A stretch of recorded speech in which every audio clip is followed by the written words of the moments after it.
Welcome to the anti-collectivist counterattack. Welcome to the RazörForce offensive. While bitches in beanies and talent bereft broccoli-haired half-wit zoomers juiceberg and repeat the same two talking points to their own profit, we flip the bird and boof Menshevik and Monarchuck alike. Don't like it? Dine on dick souffle. I am your intrepid host, Razorfist, alongside the twin-turbo tactical Hobo and T-Money, Terran Gell. Welcome, folks.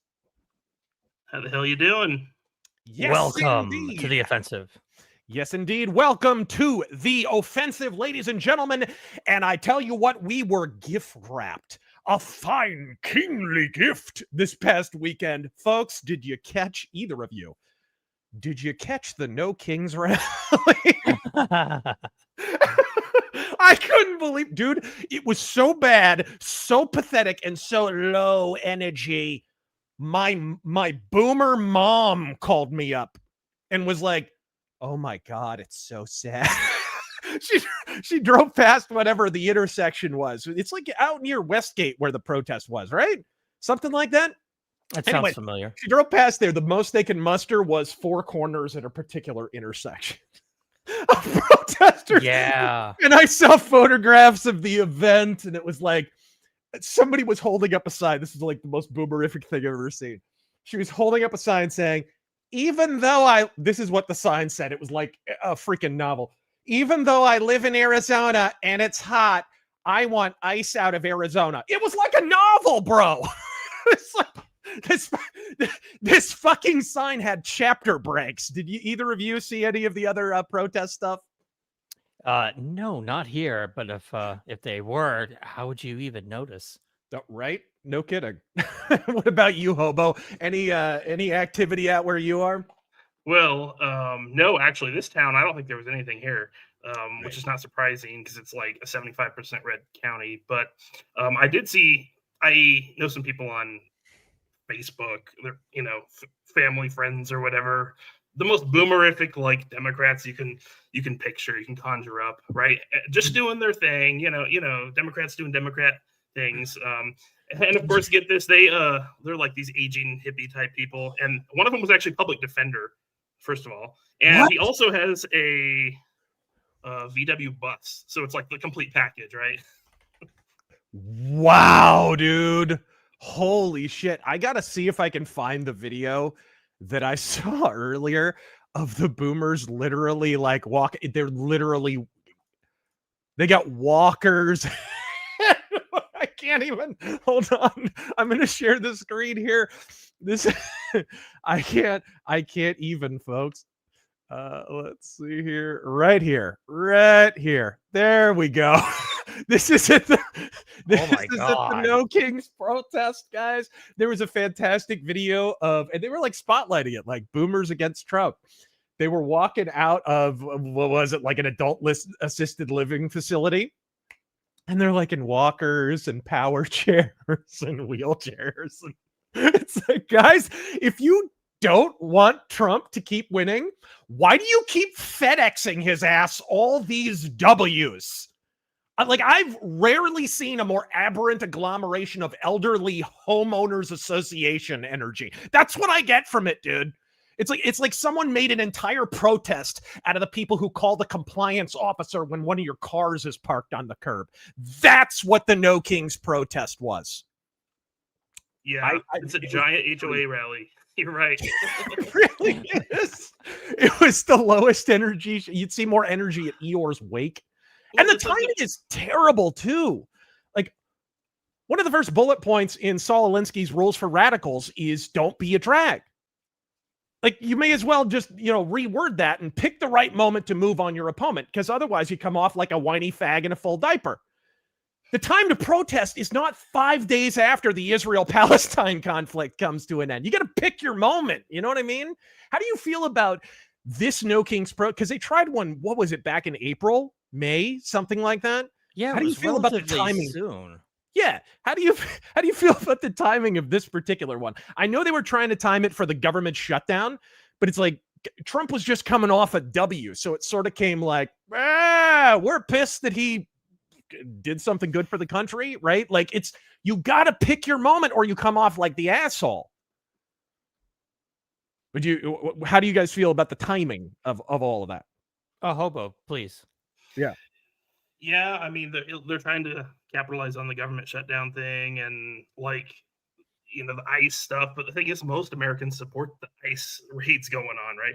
We knew what we were getting when we voted for Trump, and immigration was the #1 thing that we wanted enforced. So yeah, and we'll talk about that. But of course, I think there's another aspect that nobody's really talking. I think this is evidence of the true origins of the protest.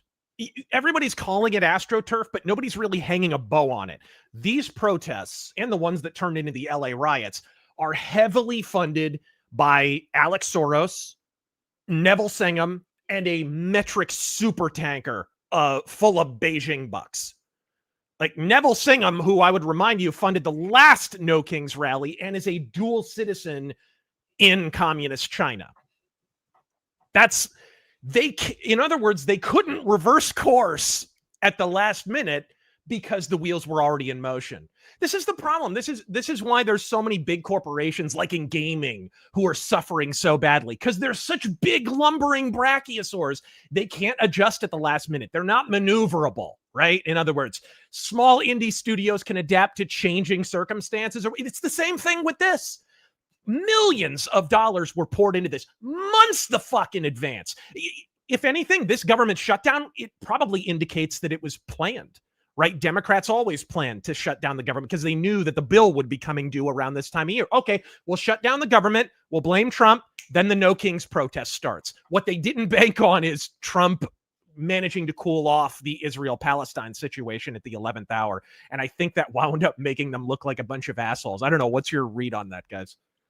No, 100%. I mean, it's so obvious that all of this has been planned out and funded. I mean, they've got old people out there on a street corner. Right. And they're not doing that for free. No. They need to have people tell them where to go, right? Yeah. Because, I mean, they need some sort of organization. So, of course, it's all planned out ahead of time. Yeah, absolutely. Big Mike, no kings, no walking, no thinking, no working, and most of all, no fucking. Well, for several decades at least. Witness the end of the generation that believes everything they see on TV. Did you see Kevin McInnes's video on this? Personally, no. No, I didn't. It was good because he was basically saying, what we're kind of witnessing is a bunch of boomers who all the news they get is from CNN and the odd Facebook, which of course Facebook is algorithmo fucked into oblivion. It just, if you're a super lib, it keeps feeding you super lib bullshit, right? That's what Facebook is. And of course, Facebook is pretty lib itself. Look what they were doing during the election. So essentially what we're witnessing is sort of the last gasp of the, it's the last march of the boomer ants. I'm picturing that in John Rhys Davies' voice. Someone should make that an AI. It kind of was. It had last March of the Ents energy, except the Ents wound up winning.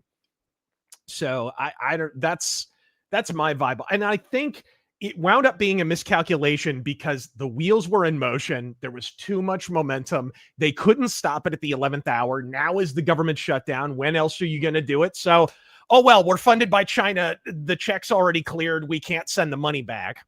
And speaking of the land of bice wolves and bat soup, there's a story about China here today. Do you have that, Terran? Actually, hold on. You know what? Before we move on, I love this article by Breitbart. go down. I can, if you wouldn't mind reading through some of that. Oh, absolutely. Before we talk about the 11,000th prediction that the CCP is going to fall. Look at this. Totally grassroots. Grandma out there with a diversity breeds sanity sign. Dude. That she totally wasn't handed. And these are probably the same signs. They're reusing them from 1967. You know what I mean? Like, oh, I get to dust these off.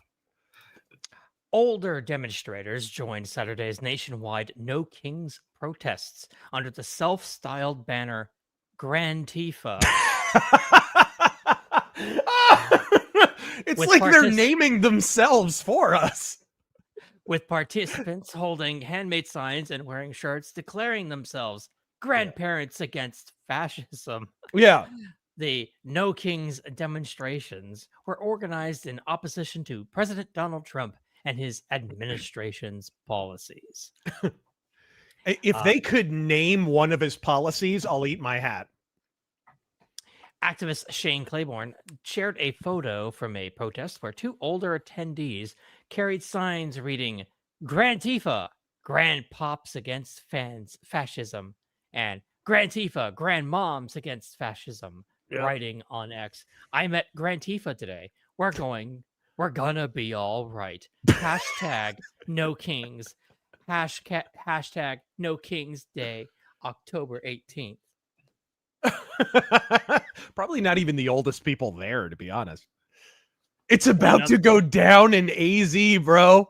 Did you see that? Yeah, it's coming up. It's about to go down. By the way, the protest was right next to Sun City, like the second biggest retirement community in the entire country. Hey, Hobo, you ever get stuck in Sun City behind one of the golf cart people? Dude, I used to do like security, overnight security, right? Actually. Yeah. And so I would just go, they would send me out to these random sites to like go watch this piece of like power equipment or something, right? And the Sun City sites, man, like it was so quiet out there.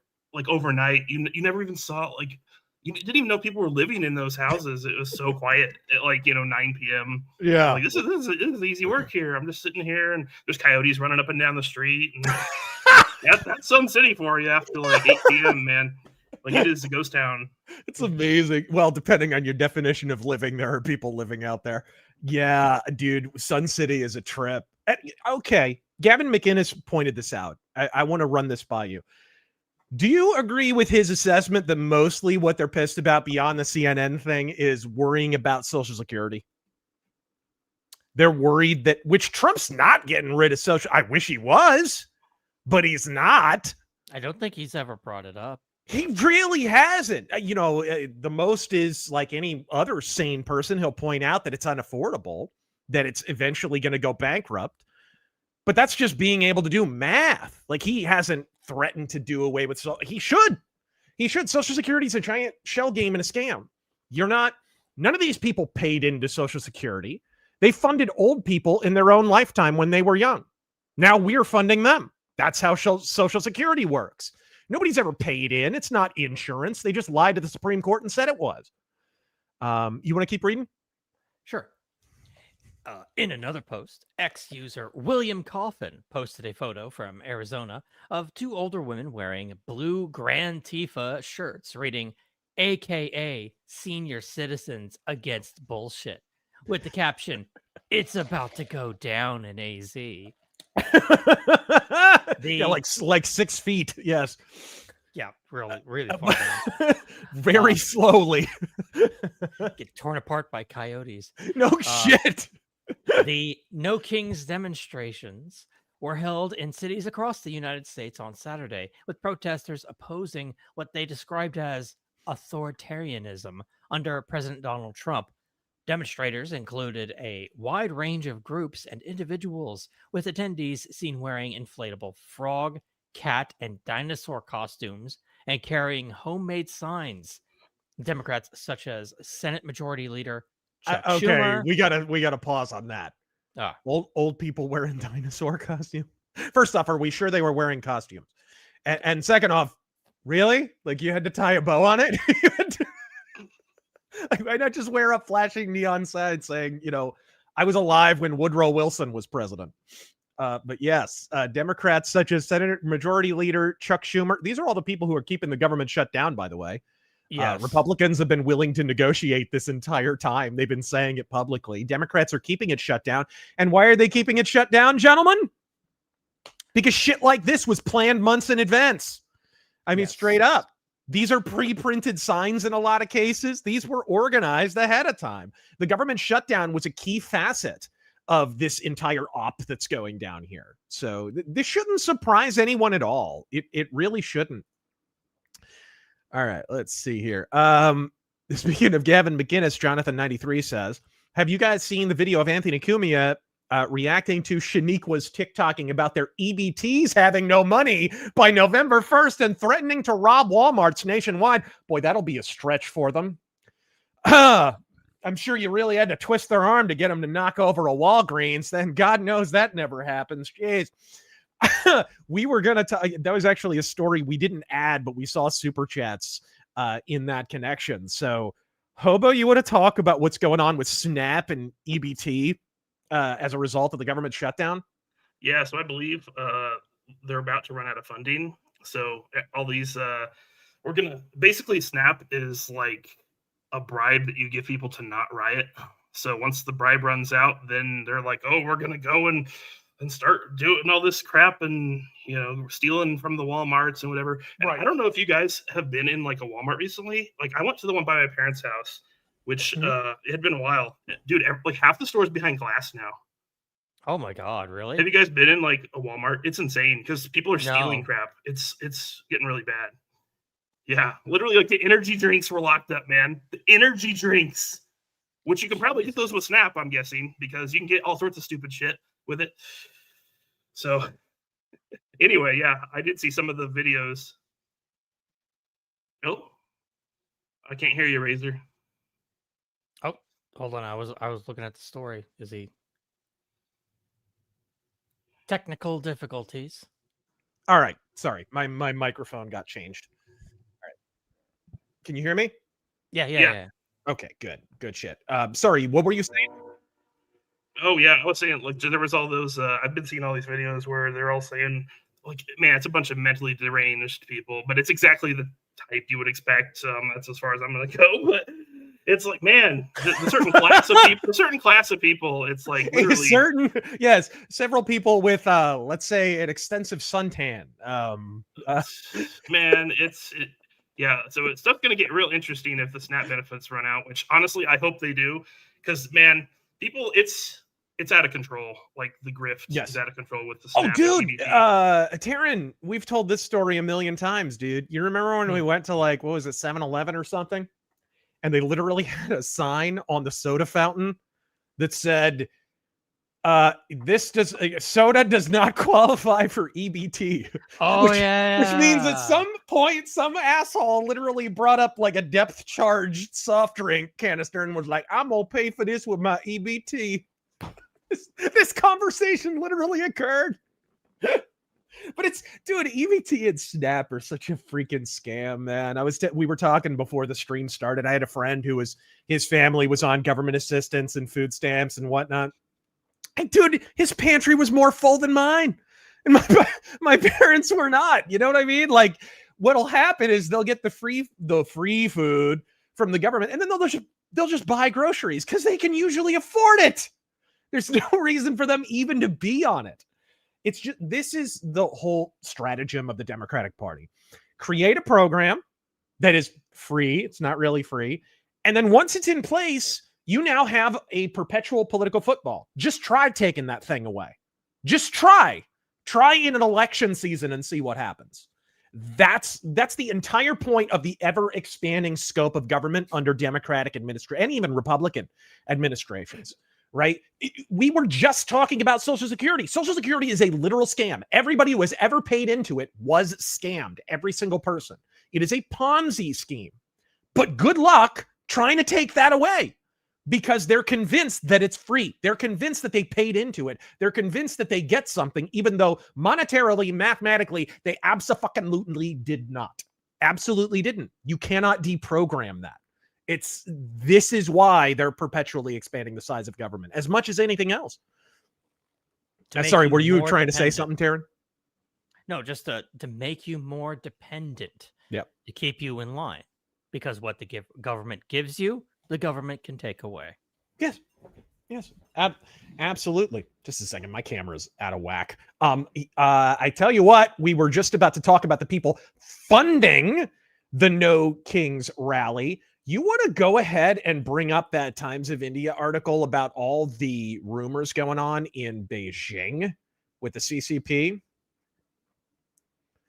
Because this is pretty wild. There's a name here that you guys will recognize if you watched my Xi Jinping Purge rant. One of these names pops up recurrently, and if you recognize them, you get a no prize. I'm going to adjust my camera here because my freaking tripod is going crazy. Hold on a sec. Well, I can read while you do that. Yeah. Bosses and generals are disappearing in Xi Jinping's China at an alarming rate. This was written on October 21st, so this is recent. Let me scroll down here. Sorry, I'm on a laptop. Oop. There we go. In Xi Jinping's China, the powerful are vanishing at an alarming rate. Top generals have gone missing from state ceremonies. CEOs of major firms are suddenly unreachable. Weeks later, terse announcements reveal what many had feared. They have been detained, purged, or worse. The pace is accelerating, and the disappearances span both the military and the corporate elite. And these are part of corruption purges, correct?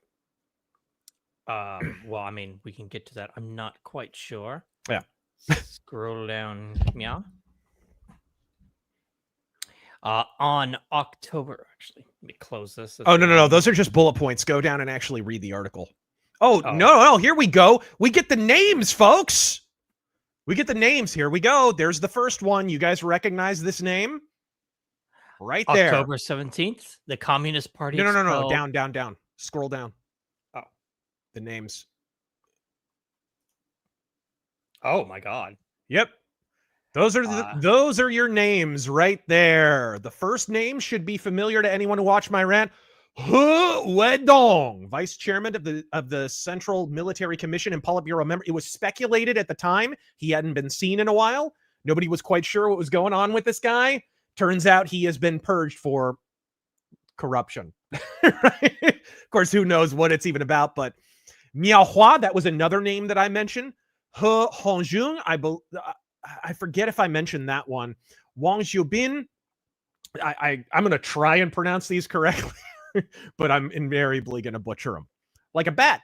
Wang Xiubin, Lin Xiangyang, who else?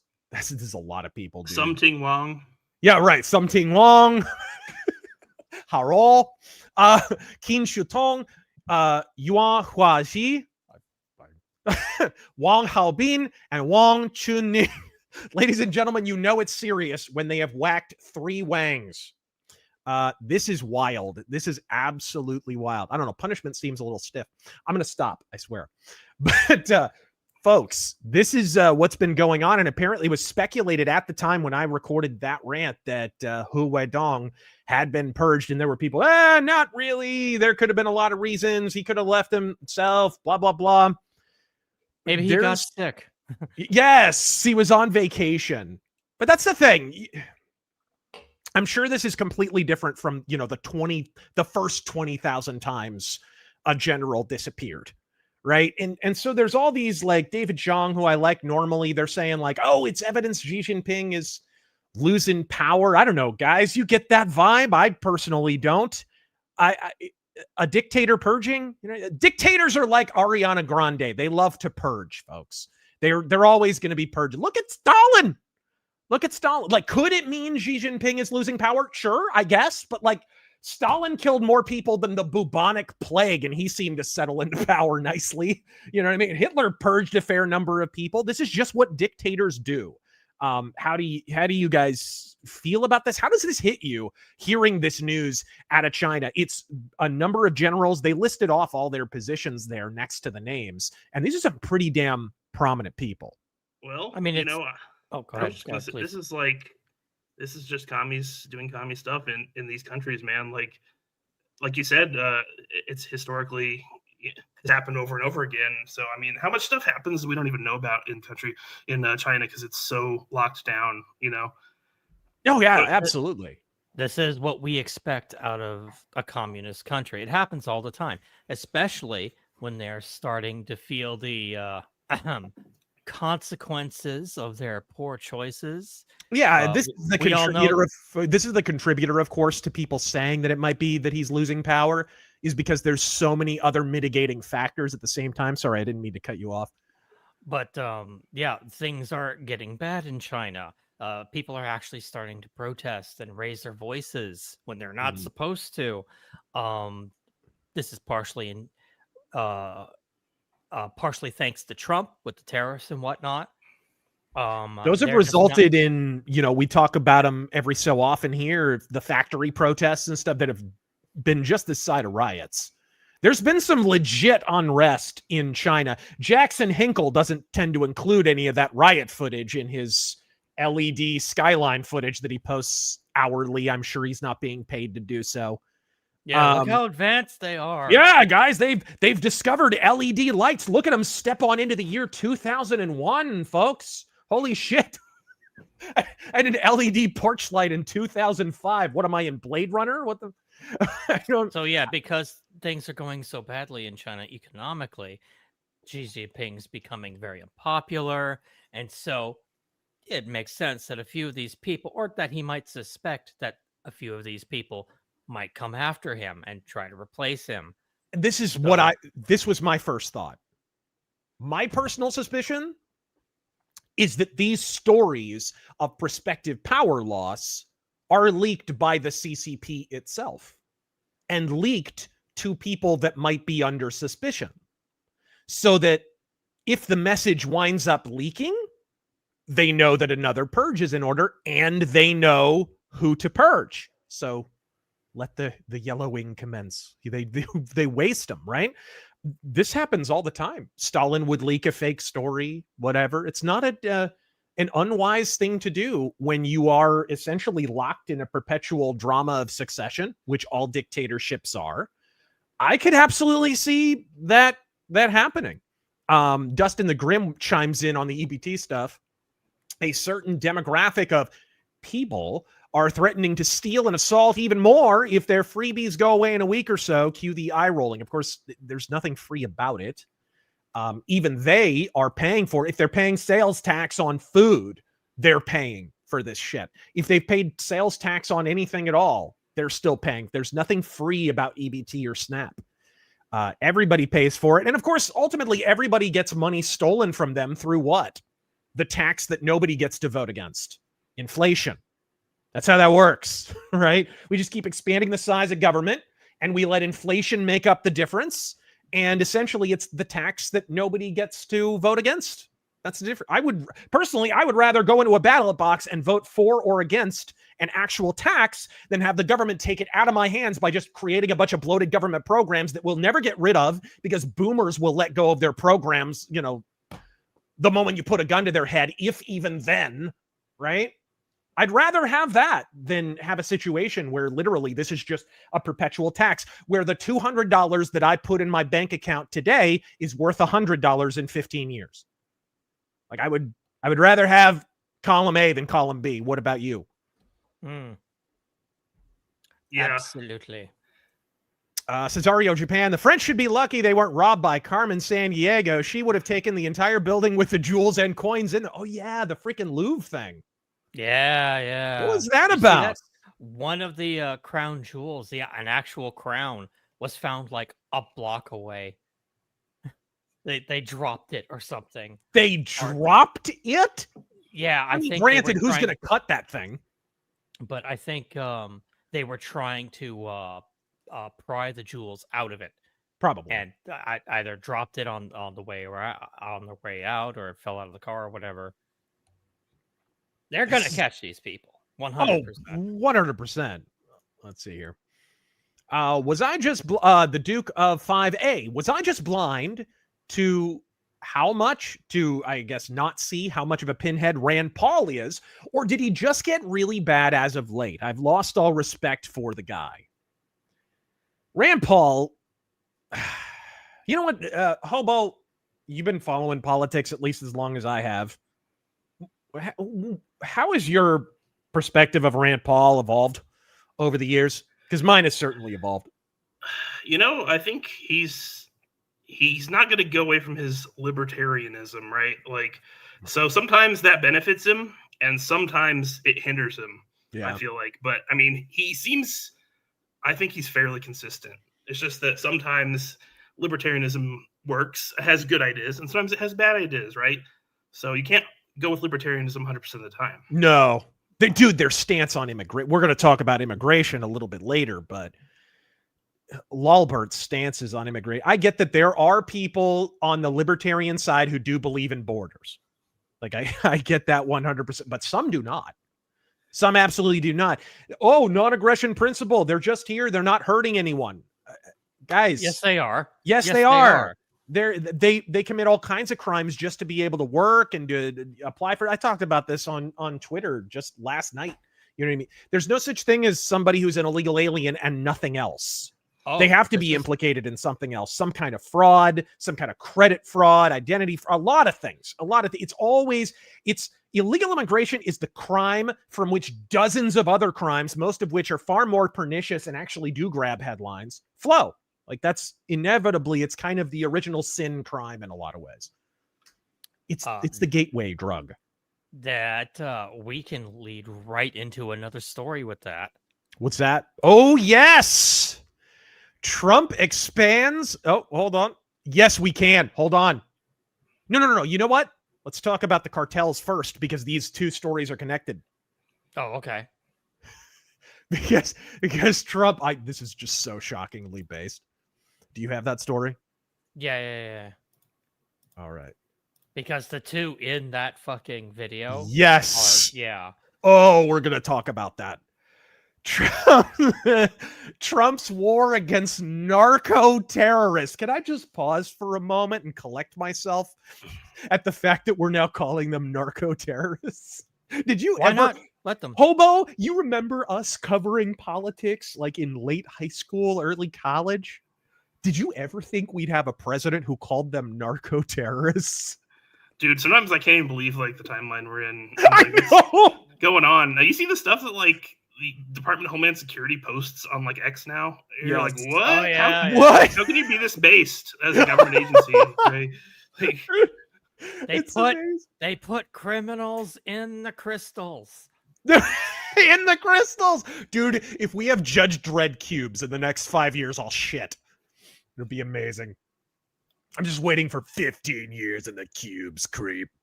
Trump's war against narco-terrorists at sea expands to Pacific Ocean. More drug lords gonna get freaking droned. All right, maybe I'll read These this. people are fucking animals. They deserve it. In a dramatic... you go ahead. You go ahead. In a dramatic escalation of the Trump administration's maritime war on narco-terrorism, oh, it feels so good. U.S. Secretary of War Pete Hegseth announced the first lethal military strike outside the Caribbean Sea, targeting and destroying a drug smuggling vessel off Colombia's Pacific coast. Was it good for you? Oh, I need a cigarette. Yes. I hope they have video footage of it. Oh, they did. They post one for every time they do it. Hegseth announced that deserves a there we are. Hegseth announced the 8th military strike against a narco-terrorist drug smuggling vessel on Wednesday. The military strike that destroyed the boat and killed 2 on board is the first to be conducted outside the Caribbean Sea area of operations. Yep. In a social media post on X, Hegseth indicated the strike occurred on Tuesday in the eastern Pacific Ocean, just off the coast of Colombia. Hegseth said the strike that marks a broadening of President Donald Trump's military campaign against narco-terrorist cartels at sea, saying, yesterday, at the direction of the President Trump, the Department of War conducted a lethal kinetic strike on a vessel being operated by a designated terrorist organization and conducted narco trafficking in the Eastern Pacific. According to Hegseth, the 8th kinetic military strike targeted a vessel that was known to military intelligence as being involved in illicit narcotics smuggling and was transiting a known narco-trafficking maritime transit route. Hegseth Can we just send JD Vance out with a speedboat and a bazooka, please? Please. I'll ride shotgun. I will work the tiller. What about you? You guys can work the minigun. Minigun on the east side. Yeah. I just You know, I'm down so far. I'm pretty impressed with Trump on immigration, and it's funny because it's an area where a lot of people on the right say he's not doing enough. Granted, I think until there are people being loaded into trebuchets and fired back into South America, I don't think Trump is doing enough. But like, I mentioned Gavin McInnes's video recently. He said in a recent video, you know, Trump's deporting roughly half as many people as Obama. Shout out to Gavin. There's no slam against him, but on this subject, he's completely full of fucking shit. We heard back in May, I think, self-deportations had already eclipsed 2 million by that point. And I would remind you, you know, Obama and Biden's immigration numbers, that shit had more filler than Cher's cheeks. Those numbers included trespassers who were walked back to the border and they were let loose to cross again. They included non-visa holding assholes who were turned the fuck away at the border. If Trump included all those in his official deportation numbers, he'd have deported 2.5 times the Obama-Biden cabal combined. Nobody ever crunches those numbers, which irritates the living shit out of me. It's like our own side is trying to blackpill us on the subject of immigration. Could Trump do more? Yes, he could rig a giant, you know, sapien cannon to fire them back into Central America. Absolutely. But I'm pretty satisfied with 2.5 times what Obama and Biden deported, personally. What about you?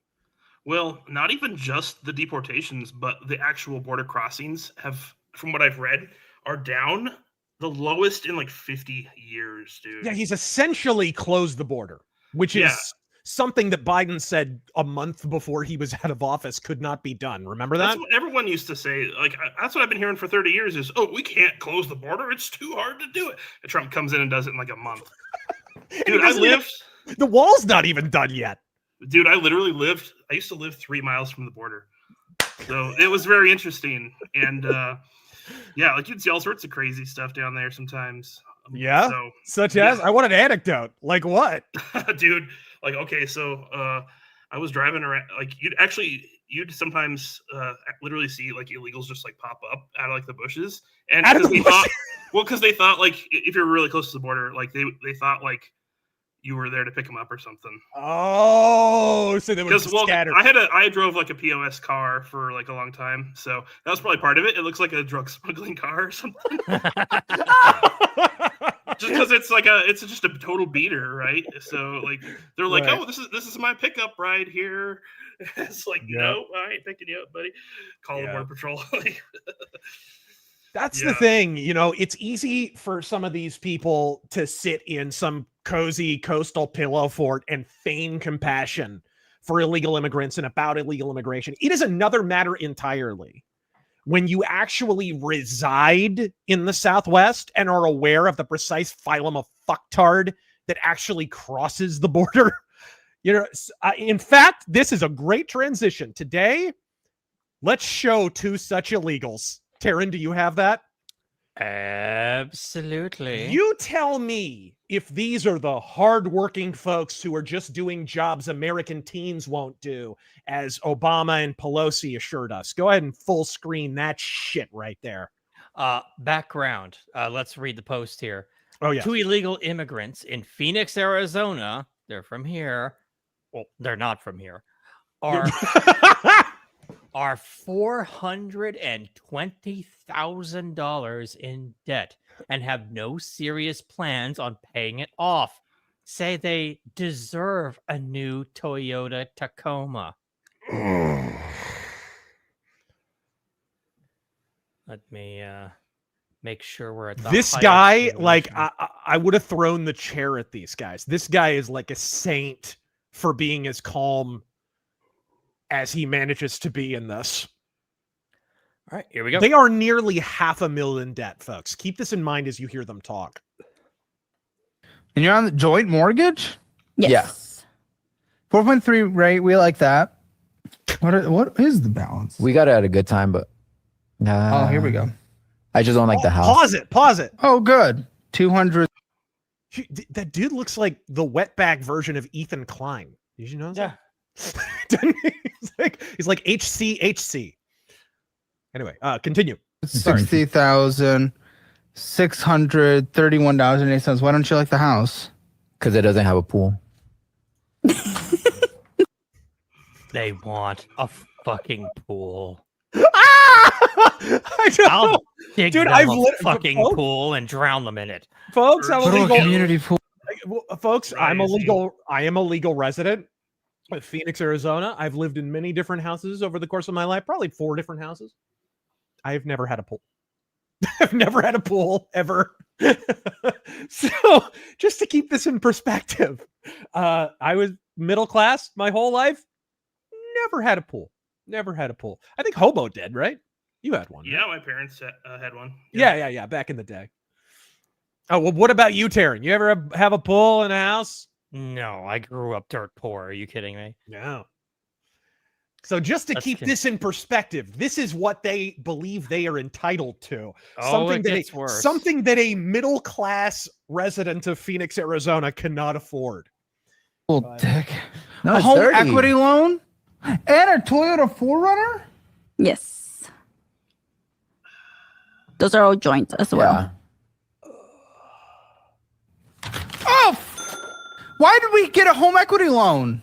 To Consolidate yeah. that. At 8%, and then you didn't consolidate. You racked it up, and then you transferred them. Again, you never pay off debt. You just consolidate, transfer. You guys cannot do another one of these tools, including bankruptcy, until you change Dude, your what the fucking fuck? behavior. You can't Like, do any of these pause it, shortcuts pause until it. you change your behavior. This dude has like the same monetary policy as Congress, right? Like, we're in debt. Let's just go deeper in debt. Whatever. Like, we're already there. What the fuck? That's literally what I'm hearing here. This is insane. It's disgusting. This is Look how and pleased they are with themselves too. It's No like, I shit! can't even look at them. and the way they said it, like, yeah, no shit. We want a pool. Like, what do you? Yeah, of course. Yeah, we're $400,000 in debt. Of course, we're entitled to a pool and a Toyota Tacoma. What the fuck? The fuck? Don't forget, folks. As I said, illegal aliens aren't merely breaking immigration law. They are also, without exception, identity thieves. Absolutely. They In have to be. Work here. They have to steal your social security number. Okay? They're not paying this debt off, and they don't intend to, because it's not their credit they've elected to ruin. It's yours. It's an American citizen. Who pays when they default? The taxpayer. This video doesn't show their debt. It's showing yours. Say thank you to the Kamala voters, folks. Say thank you. Good times. They got a fucking loan. That just blows me away. Behavior, because you'll just end up with more debt. It happens every episode, and you guys are just continuing that trend. So no bankruptcy, you said? No, not until you change your behavior. Because then you'll end up in the same amount of debt again and be double. Change your behavior, bro. Oh, you'll 52,000. No, 280. If these Seriously. if these people possessed any ethical capacity, would they have crossed the border illegally to begin with? This is Exactly. this is the thing. He's prevailing on them to display a quality that their presence here demonstrates they do not possess. Keep going. $81 in it. Do you even have any equity anymore? Yes. Barely, probably. I don't know, because we also Yeah. I don't know, because we also have solar panels. Oh yeah. The fuck? Solar panels. They don't like the house. They're gonna leave it. They're getting solar panels, which I'll tell you exactly why, dude. Well, shoot, Terran probably watches YouTube with ad block. If you watch YouTube without ad block, every hour on the hour. Hey, if you're a resident of Phoenix, would you like to join in a giant freaking state-funded scam by Katie Hobbs to get solar panels on your house? Oh yeah. Every hour on the hour, dude. Hobo's probably even seen these advertisements, bro. They're freaking raining from the sky in Phoenix. That's why they got solar panels. They were told it was free money. Keep going. They got that scam going on in Austin too, by the way. Oh yeah. It's all over the Southwest. I don't even think we have that. We don't have that. What the f is wrong with you guys? Minimum payment $378.40. What's your solar panel debt? The total debt, I would have to look I at. don't even like the house, but we're getting solar. So I have a Thank question for you. you. Do you know by any chance if the solar panel company is going in bankruptcy? Huh? The solar panel company is going bankruptcy. Yeah. It's filing It's bankruptcy. not a school. You're not going to get it forgiven. I was just gonna ask, like, what do we do? First of then? all, bankruptcy. She's already scheming. Hey, if they go bankrupt, do we have to pay them? Wow. That's what this is. That's what she's asking. Yes. Yes. There's a lot of things. They might 100%. just be restructuring debt. They might not be going out of business. You don't know. Yeah, they're getting bought. Well, there you go. You're still going to owe it. Current balance for it is 33,000. Minimum monthly payment? 168 a month. What's your interest? It's like 1%. Pause. 2%, Pause. something like that. 1.99. Have any of you ever been 10,000 in debt, let alone 30? There are people with like crazy school loans who aren't that in debt. What the? They're stacking it up, and they don't. Yes. Care. They know. Why are they even here? This is the face of illegal immigration. This is the benign face of illegal immigration. These guys are not drug dealers. These guys are not right. A lot of illegal aliens are. This is the passive stuff. This is Yes. the regular stuff that happens day to day. Oh, these are just the people who want to come over here and live a normal life and live the American dream. Yeah, on your fucking dollar. Jesus Christ. And he's wearing a soccer jersey. Forerunner. Whose is it? Family car. Well, originally it was gonna be kind of like my car, cause I have my little beater that I take to work, you know. And she had her Why do we own. need this? She had her vehicle, and I wanted a Forerunner. So once we did Pause. the You want it. There it consolidate, is. So they have 3 cars, by the way. Yeah. Okay. I've had the same car since 2007. Right. And then I bought the Firebird in 2019. That was like one of my first car purchases. That's the extent of and I bought that used because of course it's a Firebird. Yeah. But these guys are going out and getting brand new cars and shit. And they're Oh, already it doesn't 30,000 in they were 30,000 in debt when they made that brilliantine decision. So keep in mind, they have 3 cars. He's got a beat up old car. She's got a beat up old car. And they have this a Forerunner or whatever. You did a consolidation, then you got a Forerunner? You Yeah. guys are a fucking mess. You're the collection of everything bad with consumerism. $37,087.96 at an interest rate of 7%. Not even. Hold on. Minimum Let's monthly payment pause there. $674. Working. Consumerism, these motherfuckers are living on the dole from 4 different fucking vectors. And this is consumerism's fault and not the government? No. These people are grafted to the public tit. This is federalism writ large, you pedo stash having halfwit. Jesus. 60 hours a week in order to afford a Forerunner. Well done. That's what you are. What do you think it's worth? What do you think it's worth? like 44, 4D. 40. So at least you have an equity position. But guys for don't like her. sake, then a paid off Jetta that's worth $1,700. Yeah, that's my little beater. That's the Sell the Forerunner tomorrow. I'm not even kidding. Sell it. Because you might actually make money. Break even for all I care. Get out of that minimum monthly payment. Drive. Beat her. But That's it. I don't give Mexico. what. well, my beater's not gonna last me very long. It's No, it already isn't. at 200. And then when we do that, we get a 200,000 $10,000 car. miles. I don't care. Get rid of the Forerunner. You're in a blessed position. Rare on this show where you have an equity position. Get out of it tomorrow. It's not a question. Are you getting out of it tomorrow? Are you getting it out of it Oh, tomorrow? let me answer. I'm thinking of getting a Tacoma. Huh? I'm thinking of getting.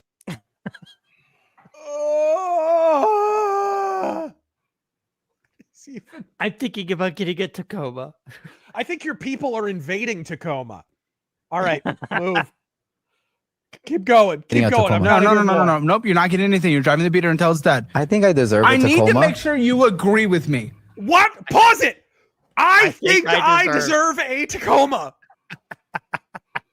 That's where we're at, dude. Is this real?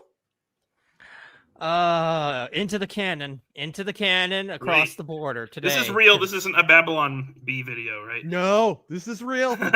There's no candid camera. This is I amazing. deserve a Tacoma. So how old is this video? Because if they're out here like openly Like admitting a to this, they're dumb as hell Like this- because They need to be deported in this fucking second. Get at CBP, at ICE, deport these people right now.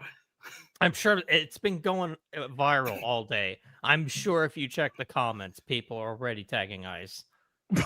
Make him agree. This is what you are doing, or else there is no path here that I'm willing to accept. Because this is a basic sacrifice, and I need to see you're making sacrifices, or I'm ending this thing now. Is it negotiable?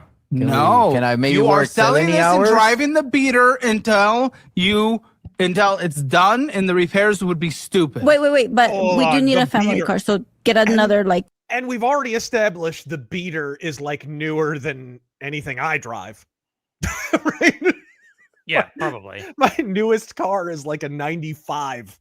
You know what I mean? Like, what in the hell? These people are living like millionaires. I mean, they have the spending habits of a millionaire. They're not like living like millionaires. But it's consumerism. It's not that they'll never. Consumerism. It's not that they'll never face any penalty for all of this. Gang, I want you to lock this portrait of these two people in your head right now. You remember Obama's stirring speech in 2010 about, there are just these kids, who have a dream. I'm going to call them dreamers instead of wetbacks. These are the dreamers. This is their dream. Say thank you, To live off Obama. of you. Yeah. Yes. Say thank you, Obama. Because you're paying for this shit. Beater, right? You said? Why? Don't you have something, a beater? No. Okay, then yes, a $10,000 car. Okay. Well, 10,000. Where are we gonna get 10,000 from? When you shop used, it's not going to be great. It's going to be years old, but you take a look at it in every way whatsoever and get an independent mechanic to look at it as well. Make sure it's safe and it's not going to take a cost. It's going to be a 2-year car. Guys, we're not looking for a generational car. This is a 2-year car you're getting for $10,000, and then you upgrade once we're out of debt. Do you agree to this or no? Well, what if Agree to it or no? But our daughter needs a car too. No, she doesn't. She can get her own car. She can work and get her own car. Do you agree to it or no? Agree to it or no? Can I get a second job? Agree. No, you already I work wanna 60 keep hours the a week. runner. Okay. Then that's it. I'm ending this. This is no conversation to be had. I'm Okay. ending the episode. If you're not willing to take literally the most basic sacrifice in the one thing you have, there's nothing here, and you guys are and I'm sad to see that. That is sad. And that's not me wanting to end this because I'm outraged or anything. If they're not willing to take a single basic step, I'm done. We have to. You! We Hammer have to financial score! F off!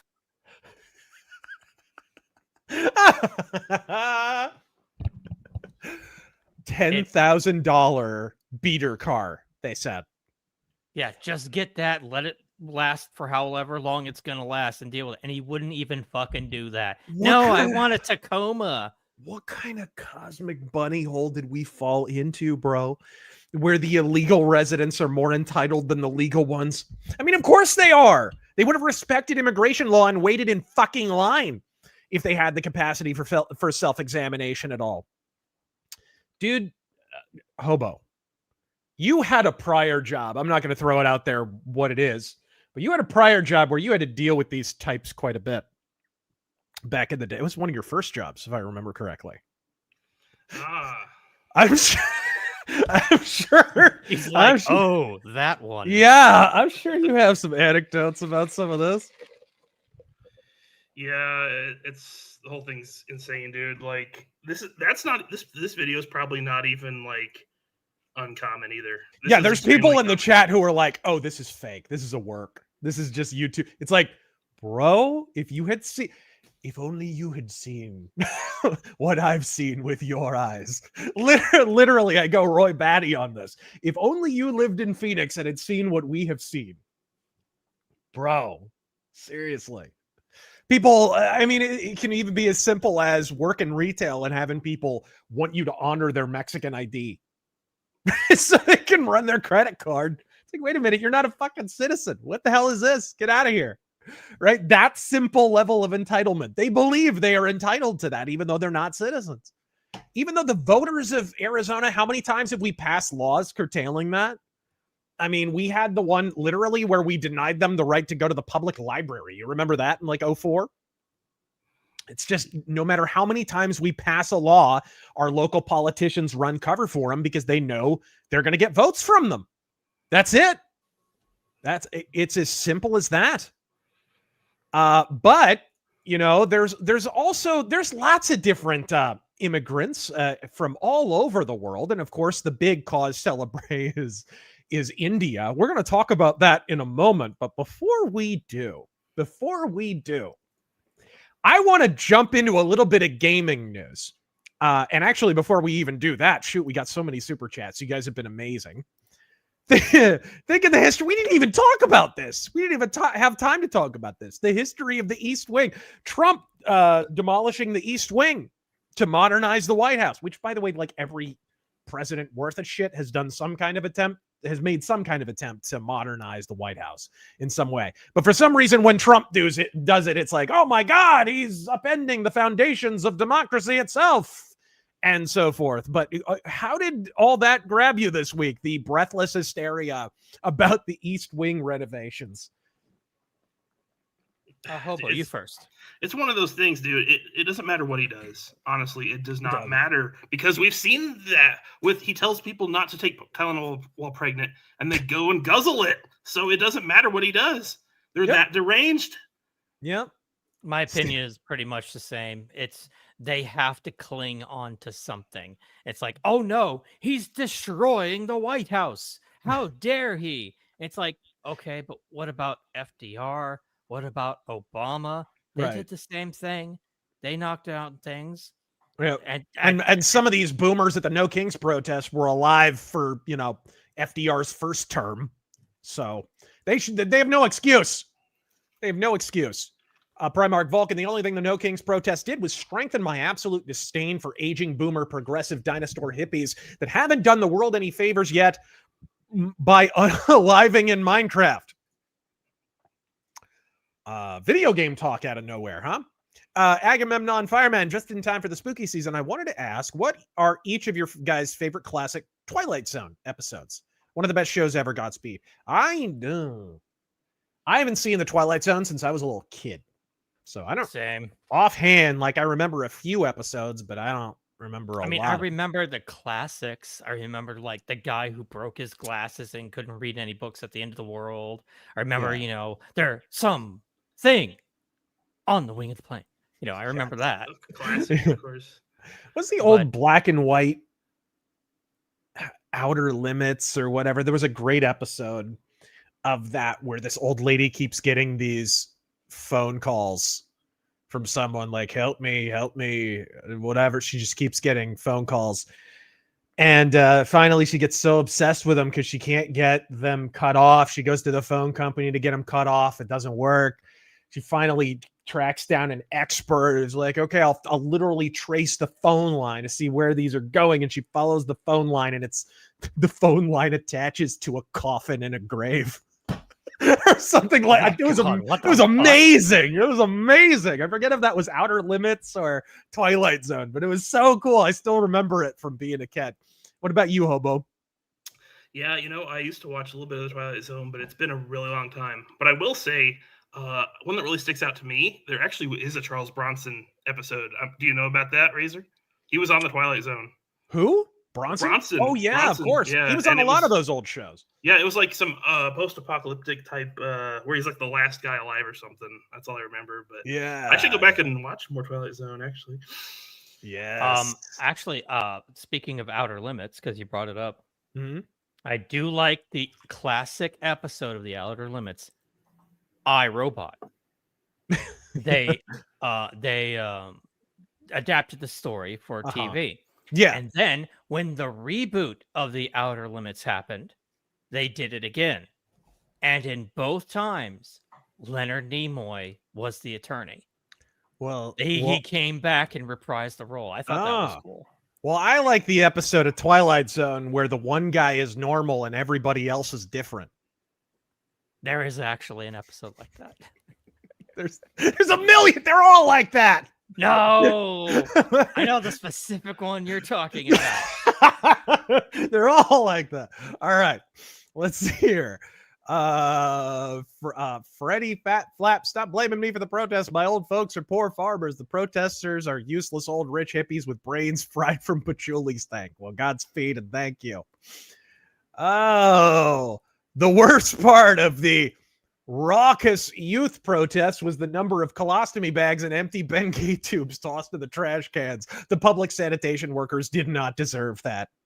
The funniest part was you could tell how old all the protesters were because they cleared out by like 6.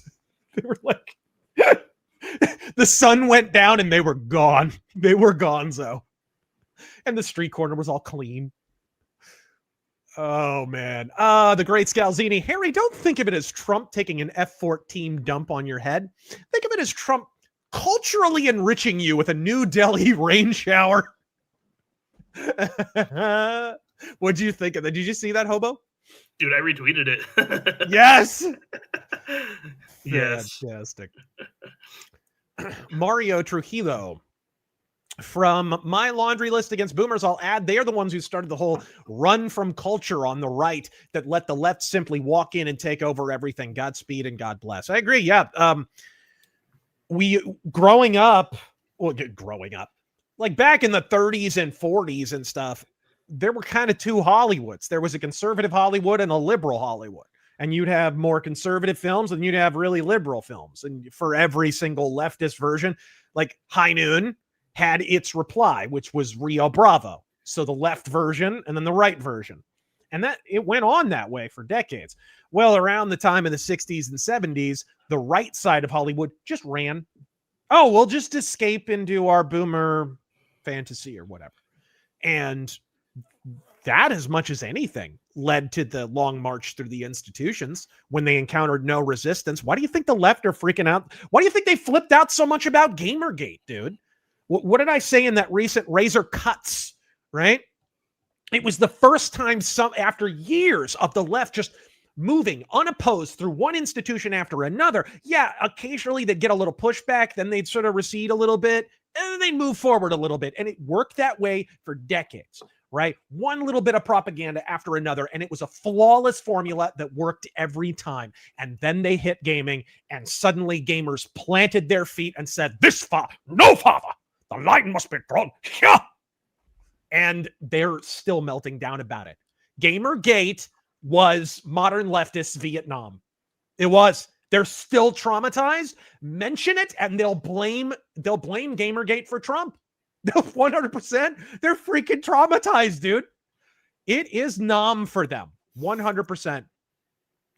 Dr. Dipshit, this is a nice super chat you got there. Be a terrible shame if someone farted on it. Gasp. All right. Metal Man. Chocolate rain.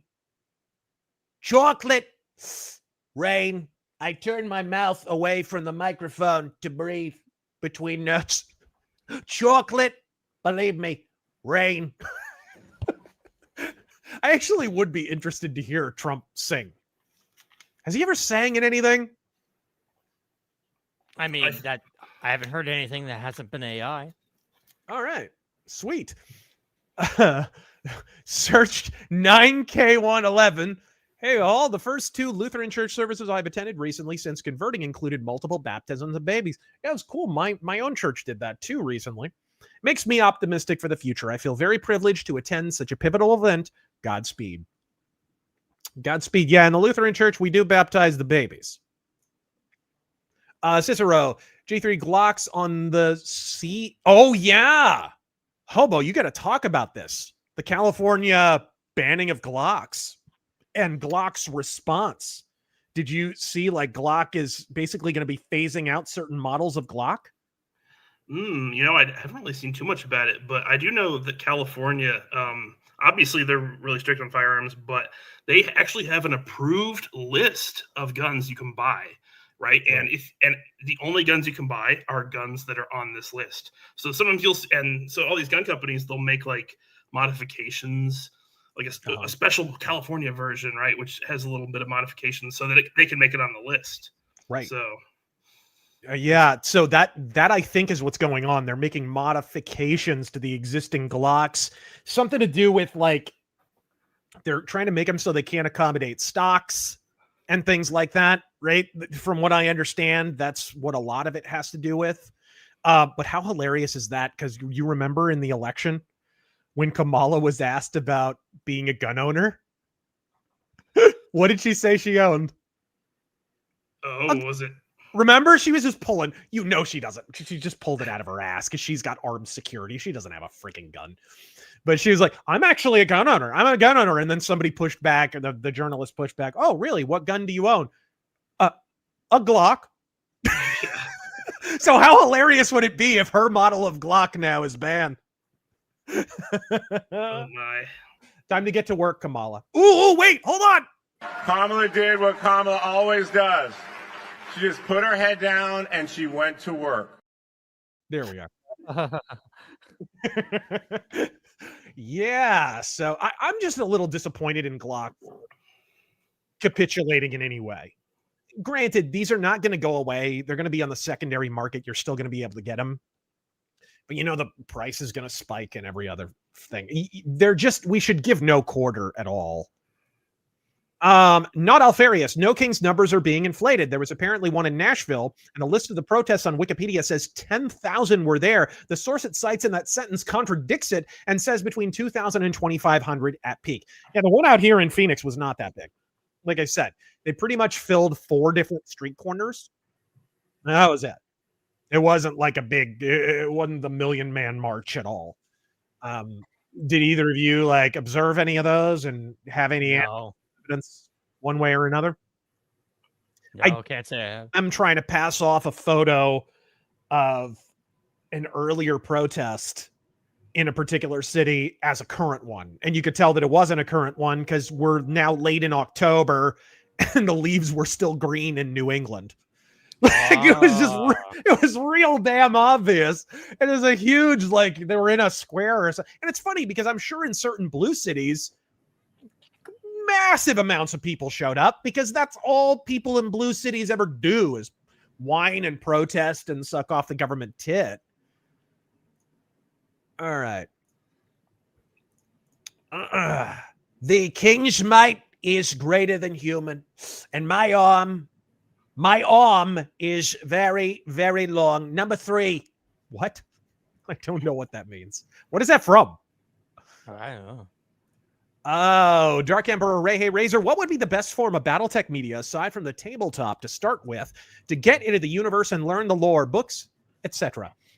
Decision at Thunder Rift, the first Battletech novel, is a great, just like standalone story. It's fun to read. I think there's audiobooks and such of it on YouTube. I know Grimdark Narrator recorded. If you can put up, he has kind of an accent, but he does a good job on those. Those are cool. Of course, the Battletech cartoon.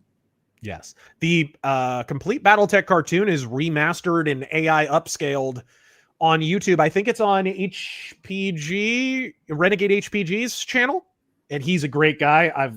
I played the Battletech card game with him live on stream once. He's a great dude. So go give him a shout out and go subscribe to his stuff. I'm trying to think of anything else. I mean, games, obviously. Mech Warrior 3 is great for the lore and stuff. Like, I've always loved that. Phantom Fruit Boy, for us in chat, who do you think waved the wand of Electric Synthwave and Symphonica as composer better? Vangelis or Vince DiCola?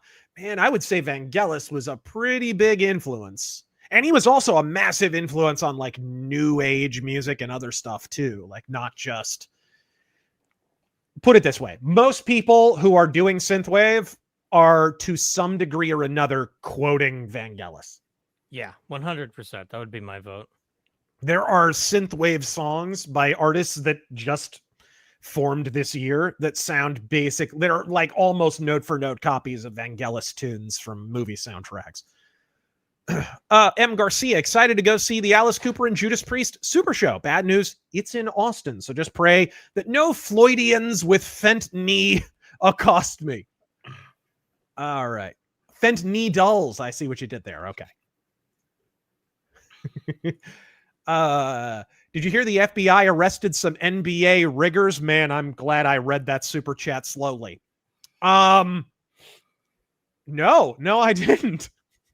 I think the story was people in the NBA were, it was either like a betting ring or a gaming ring or something.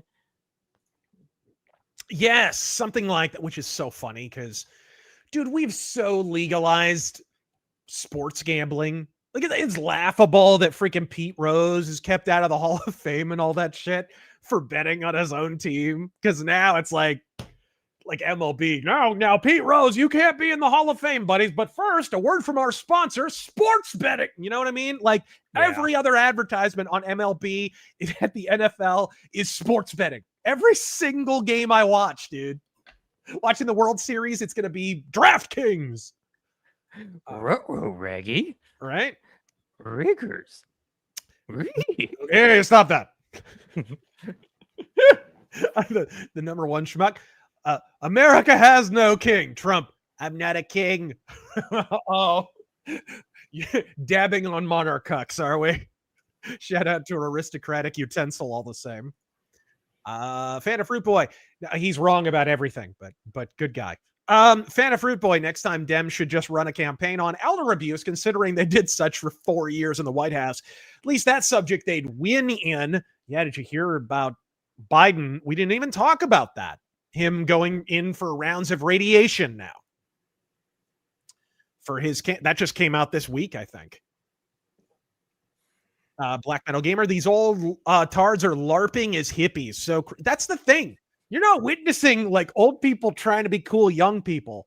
You're witnessing old people who haven't progressed one angstrom from the spot they were grafted to in the summer of love back in the 1960s. We're not talking 2020.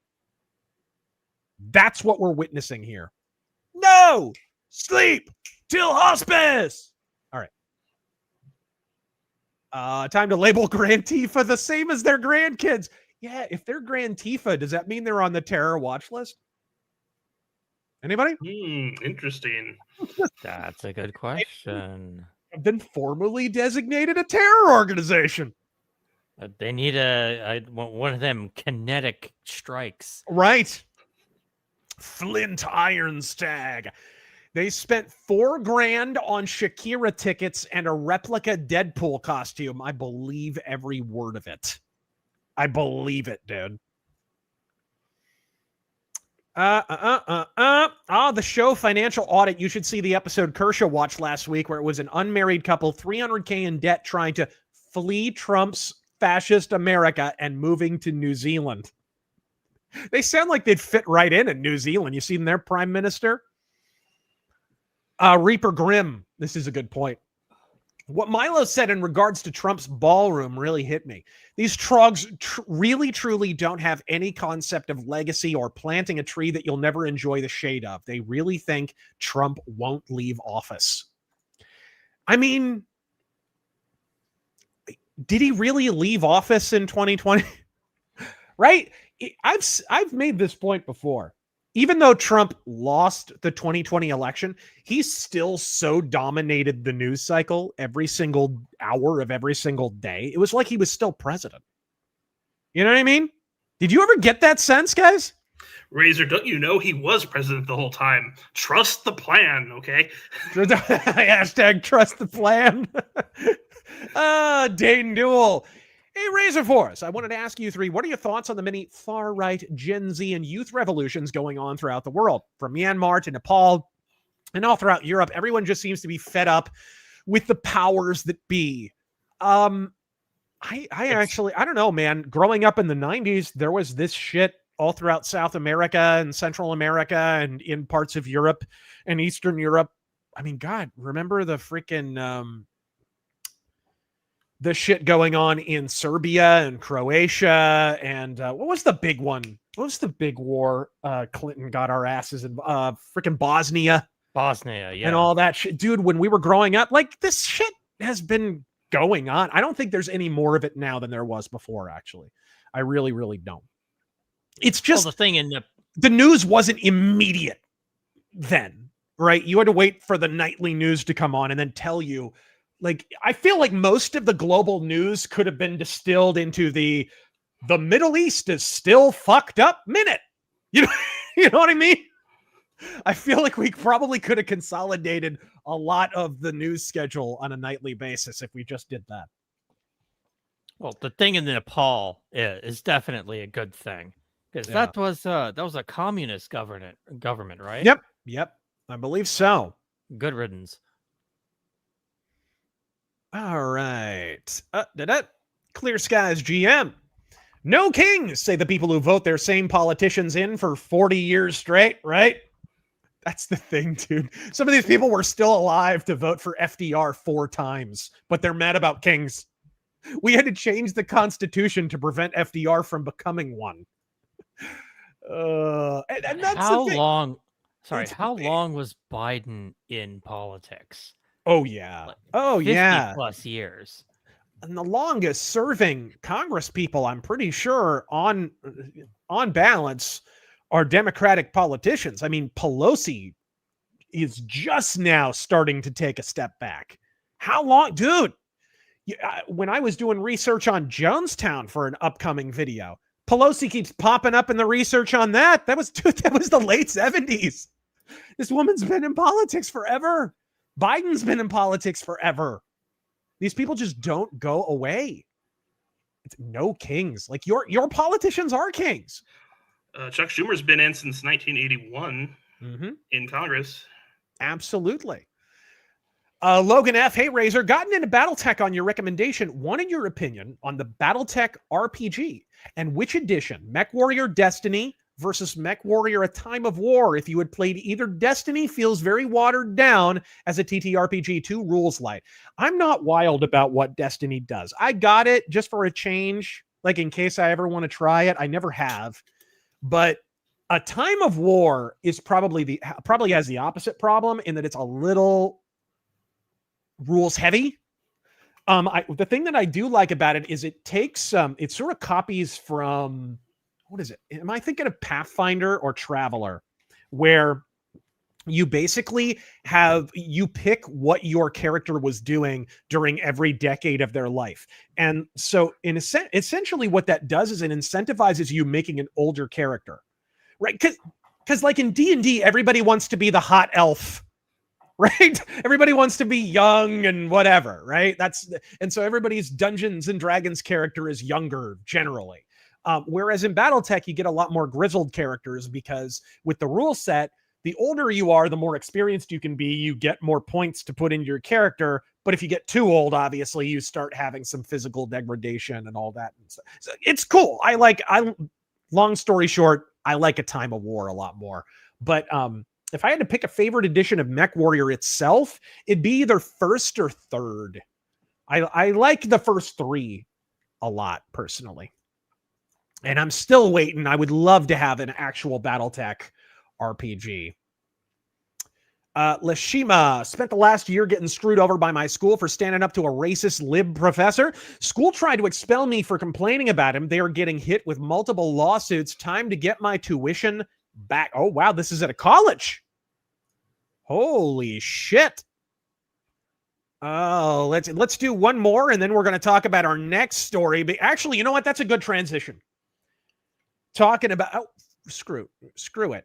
Actually, this will be a good transition. Evening Razor, did you see James Lindsay's video games are for children? Somebody always pipes up with this bullshit every other day. Freaking Matt Walsh or James Lindsay or somebody. Also, don't forget about Momdami. Oh, we're going to talk about that in a moment. James Lindsay, I didn't actually see his take, but I assume it's pretty much the same as the Matt Walsh take. Video games are for children. Fagaloon Fuentes had the same damn take. You know, this is something that pops up every so often among people who consider themselves oh so serious pundits, who are all invariably Johnny-come-latelys, right? Like they weren't even talking about politics 10 years ago, let alone, 20 or whatever. It's silly. Essentially what you're positing is don't have hobbies. And if you look at some of the most important political thinkers throughout human history, they all had some kind of hobby. It gets really absurd when you get into I'm a modern day Nazi people, because Hermann Goering was playing with model trains all throughout World War II. You know what I mean? Like everyone has some kind of hobby. I think in order to have a proper perspective of what you're actually attempting to preserve with your politics, you have to have a sense of the broader culture. And I would add that having an understanding of popular culture and where the pack is ultimately being herded can help you to anticipate where politics are ultimately going to go, which explains as much as anything why the people that I've just named tend to be so unremittingly shit at predicting the future of politics. Like, all these people are bad at it because they're not junctioned into pop culture and they don't know where people actually live and work and breathe. And if you don't know that, then you can't know how they're going to vote. You are essentially lobotomizing yourself politically and culturally. Do you guys have a thought on that as far as, oh, we have to stop playing video games because we're adults. We have to stop being into this hobby because we're adults. If you replaced it with any other hobby, it would sound ridiculous, first off. But I don't know. Do you guys have any feeling on that? Absolutely. Like, it's really stupid, the whole video game thing. I mean, obviously, like, some video games are definitely not intended for children, first of all. I mean, yeah. But second of all, it's like, what are you going to say? Like, okay, board games are for children too, right? Yeah. So you can't freaking play chess. It's just like, what? I mean, some of these people, it seems like, don't know how to have fun, honestly. Like Nick Fuentes, I wonder what his hobbies actually are, because I really have never heard him talk about any. It involves hobbies at all. Yeah, it involves a fursuit and a super tank or a lube. Yeah. Yeah. See, I think the problem is a bit deeper than video games. I think it's been something that's been going on for a long time. It's like, how dare you have a hobby? Don't you know that there are important things going on? Yeah. Shouldn't you be working? Well, and it's silly because you know what it kind of presupposes? That you're not mature. It's kind of projection. It's confession through projection. They can't manage their time effectively. They can't have the hobby and then jump over and do the punditry because they just can't allocate their time effectively because, let's be blunt, they're not mature enough. They can't do that. So they can't have a hobby. And it's just silly. Look at Peter Cushing, who was an actor, yes, by trade, but he was also well-read and politically astute and all of that stuff. He was a proper English gentleman. And in his spare time, he freaking painted Warhammer miniatures and shit. Like, he was a hobbyist. There's nothing wrong with having a hobby. Christopher Lee, who worked as a secret agent in freaking World War II and then became a world famous actor, was a total damn dork. He was into heavy metal in the 70s and got into comic books, and he read Lord of the Rings once every single year. Did you see the freaking clip of Fuentes melting down about he was defending Game of Thrones as being superior to Lord of the Rings? You know, this is the place that kind of stupidity brings you. It's like this false binary. Some of the most important people in politics and in political discourse had proper hobbies. You have to have a hobby because you have to have a greater context about these things, in my opinion. Now, being a little too perpetually political and a little too perpetually online and being in the gaming industry can lead you just as much astray. And Terran, I don't know if you have it, but do you have that thing about the Deus Ex creator? Oh, one moment, please. Or Deus Ex writer? Video game unitization. You might not. Here it is. Do you have it? Okay, sweet. Elon Musk being a Deus Ex fan is the, quote, worst legacy of the game, says Deus Ex's writer. Now, Deus Ex is notable because I think you could be politically astute and politically active and be way the fuck into Deus Ex. I don't know how much. Shoot, I remember playing the Deus Ex demo over at your house, Hobo. So you've played it a little, or messed around with it a little bit. A little bit. I've never really played through the full thing, but you've told me a lot about it. I should play it sometime. It sounds awesome. Yeah, it's a cool. It's cool if you want to play it as a shooter. It's cool if you want to play it as a stealth game. It's got kind of an RPG at the same time. But the main thing is it kind of predicted the future in terms of conspiracies, which is funny because the whole premise of the game was it was being made in 1999. So, hey, there's all this millennial paranoia, and like Alex Jones was just coming up, and Coast to Coast AM and Art Bell was getting really, really popular. So what if not just one conspiracy was true? We're talking the Trilateral Commission, the Illuminati, all of that, Jews running the world, all that stuff. What if every single conspiracy was true? Gray aliens, all of that shit. What if it was all true? That's the premise of Deus Ex. You should play it if you have it. If you only watch my channel for political content and you never play games, at least watch a playthrough of Deus Ex. It'll blow your damn mind. It predicted the future. In fact, it predicted 9/11 on accident. But yeah, let's read this, because as based as Deus Ex is, and it is deeply and abidingly based, the writer is none too happy that based individuals have taken it to their bosom. The franchise doesn't have any villains as whiny and self-servingly delusional. He's Here we quoted go. as saying. Yes.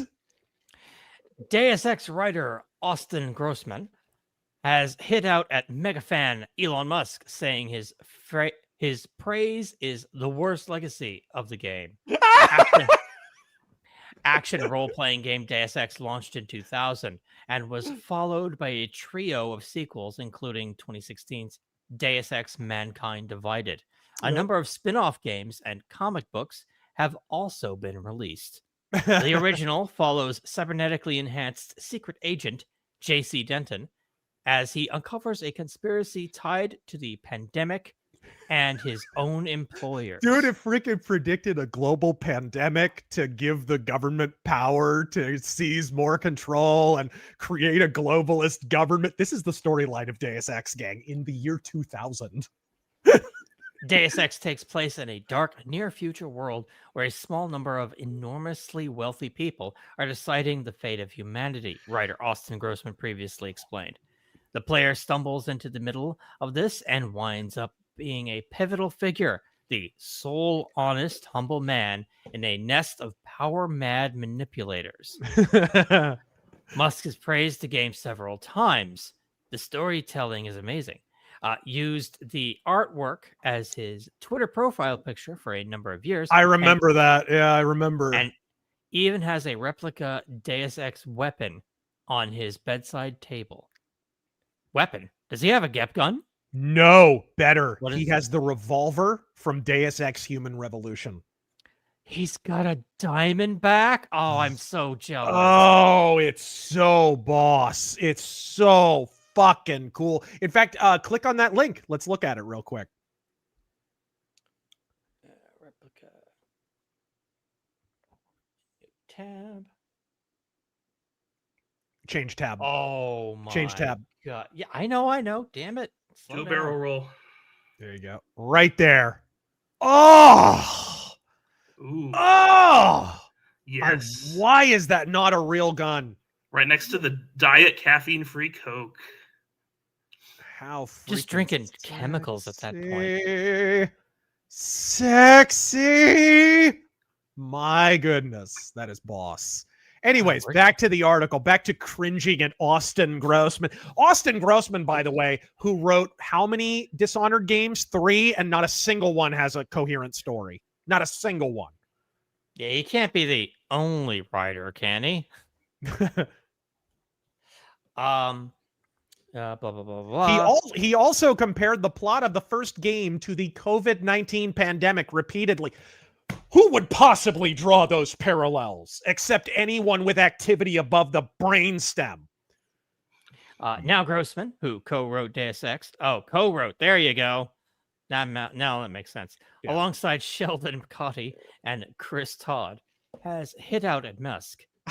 That kind of political weight and social satire in Deus Ex is the thing that Elon Musk likes. It is creepily in Elon Musk's worldview. So that may be its longest, worst legacy. No. Hold on. I got its worst legacy for you. You guys want to see, because not everything about Deus Ex has aged well. Not everything. You want to see Deus Ex's worst legacy? Let's see some of the sterling dialogue of Austin Grossman. Let's see what happens when Austin fucking Grossman tries to predict the future of, say, communist China? You said outside influences. What does China fear? China is the last sovereign country in the world. Authoritarian but willing, unlike UN-governed countries, to give its people the freedom to do what they want. As long as they don't break the law. Listen to me. This is real freedom. Freedom to own property, make a profit, make your life. The West, so afraid of strong government, now has no government, only financial power. Our governments have limited power by design. Rhetoric? You believe it? Don't you know where these slogans come from? I give up. Well-paid researchers. How do you say it? Think tanks? Funded by big businesses. What is that? A think tank?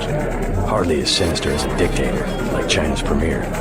Privately funded propaganda. The Trilateral Commission in the United States, for instance. Now, some of that aged well. None of the stuff about China aged well. None of it. China completely reversed course after the year 2000 and has gotten more communist and more authoritarian. And Austin Grossman's goofy ass predicted the exact opposite of what was going to happen. So you want to talk about things that haven't... Jesus Christ. You want to talk about things that haven't aged well. There it is. Keep going, please. I'm loving this. He explained, it's bizarre that Elon Musk would not recognize where he actually sits in the Deus Ex universe because it is not in the JC Denton role. I'm sure he doesn't place himself in JC's shoes. Keep in mind, how does the global conspiracy seize control of the world? How? What organization do you work for at the beginning of the game? UNATCO. Fucking UN. Is Elon Musk pro UN? You know what I mean? Like, what the fuck? Speaking to the independent. He is a little bit of a bitch for Beijing, though. For the brain implants, dark conspiracies, and digital gods, how the Deus Ex games help explain Elon Musk article, Grossman said, Musk plainly imagines he's the J.C. Denton of this world. No, he doesn't. A plain-spoken and everyman, standing up to the elite. As is obvious to everyone, Musk is the one with power, and he's just pathologically incapable of honest introspection. I would say Musk is like a Deus Ex villain, of course. He can't be. He doesn't work for the government. He did, but he gave it up. Except that the franchise doesn't have any villains, as whiny and self-servingly delusional as he's shown himself to be. Excuse me. Now, let me ask you, Razor. Yeah. If you, of all of Deus Ex, if you had to compare Elon Musk to somebody, who would you compare him to? This is very easy. It'd have to be a really, really famous. Well, yeah, I'm not sure. Who are you thinking? Seraph. Kinda David Seraphish. Yeah, you're right. Come on, Adam. Come on, Adam. Adam. But yeah, he's the technocrat. I was trying to think in terms of the original Deus Ex, but yes, he's played Human Revolution as well. So yeah, keep in mind Human Revolution takes place in 2 years. Yep, that's true. It's absolutely true, and we're already onto the transhumanism bullshit.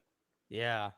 And here's the thing. Elon Musk is way into the transhumanism bullshit. That's the thing. It's like he agrees with Austin Grossman on a lot of this shit.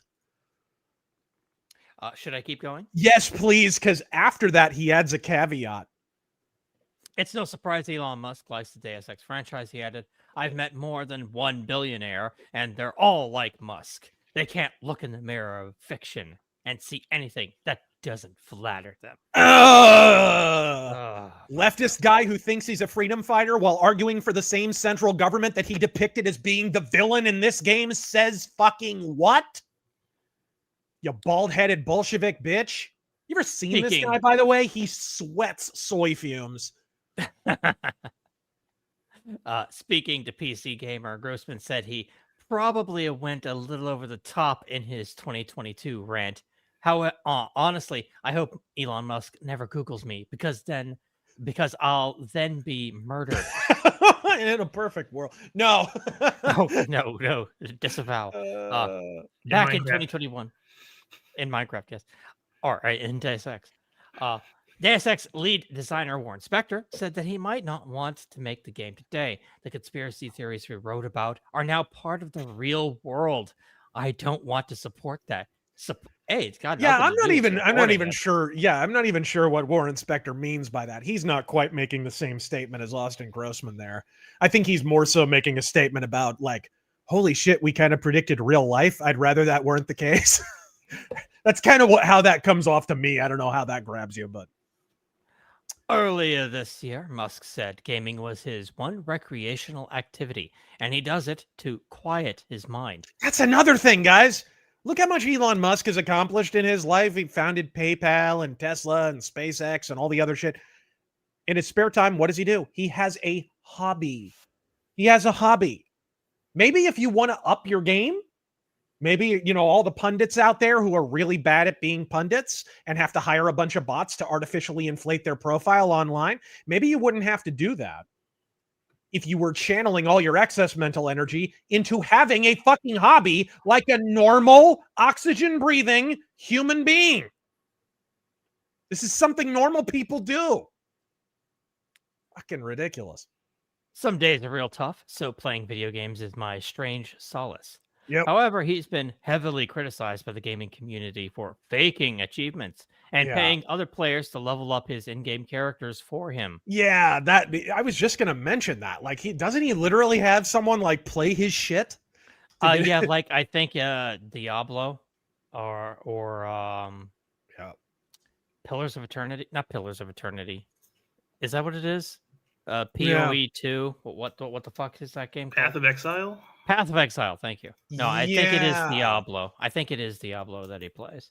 It was Diablo 4. Yes. He like hired someone to level up his shit on Diablo 4 or whatever the hell. I mean, he's a busy man. He's the one person in the world with an excuse. It's just like you have to be in the lowest chambers of communistic self-deception to not see that if you support the UN, all these global projects, which the Austin Grossmans of the world absolutely, irrefutably support.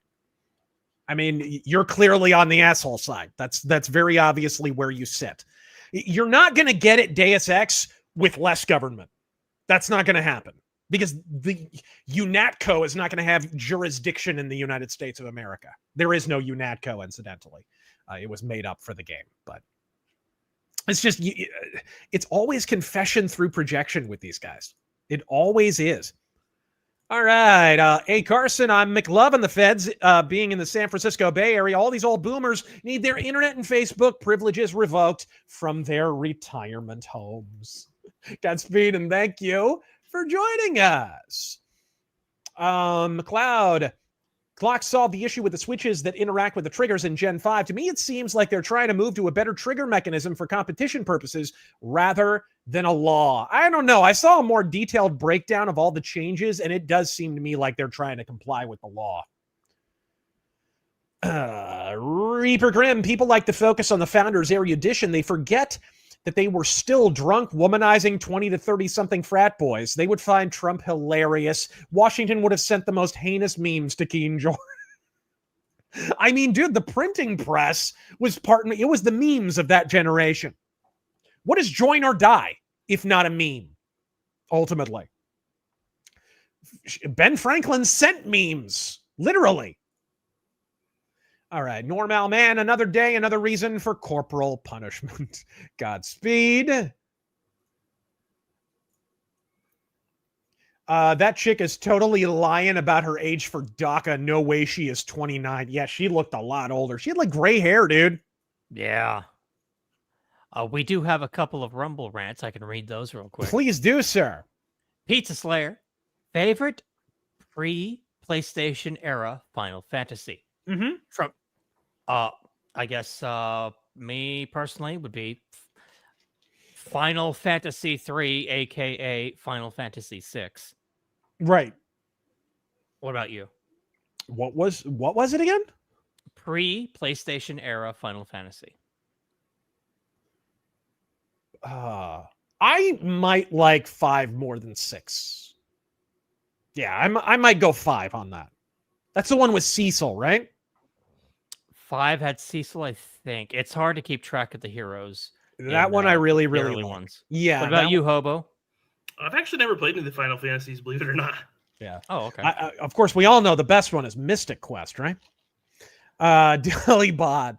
The day you go on Timmy Pool's show and tell his libertarian ass what for, then I'll die happy. God fucking speed. Godspeed, sir. Thank you for joining us.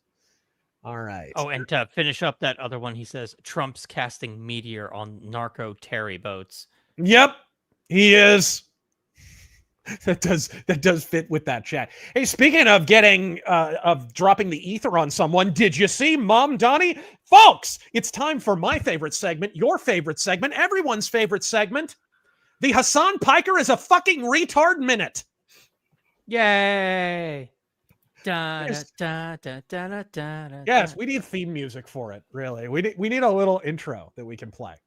Actually, hold on. We could just play the intro from last week. When you press a button, something awesome has to happen. Christ, what are you doing? You're being such a baby.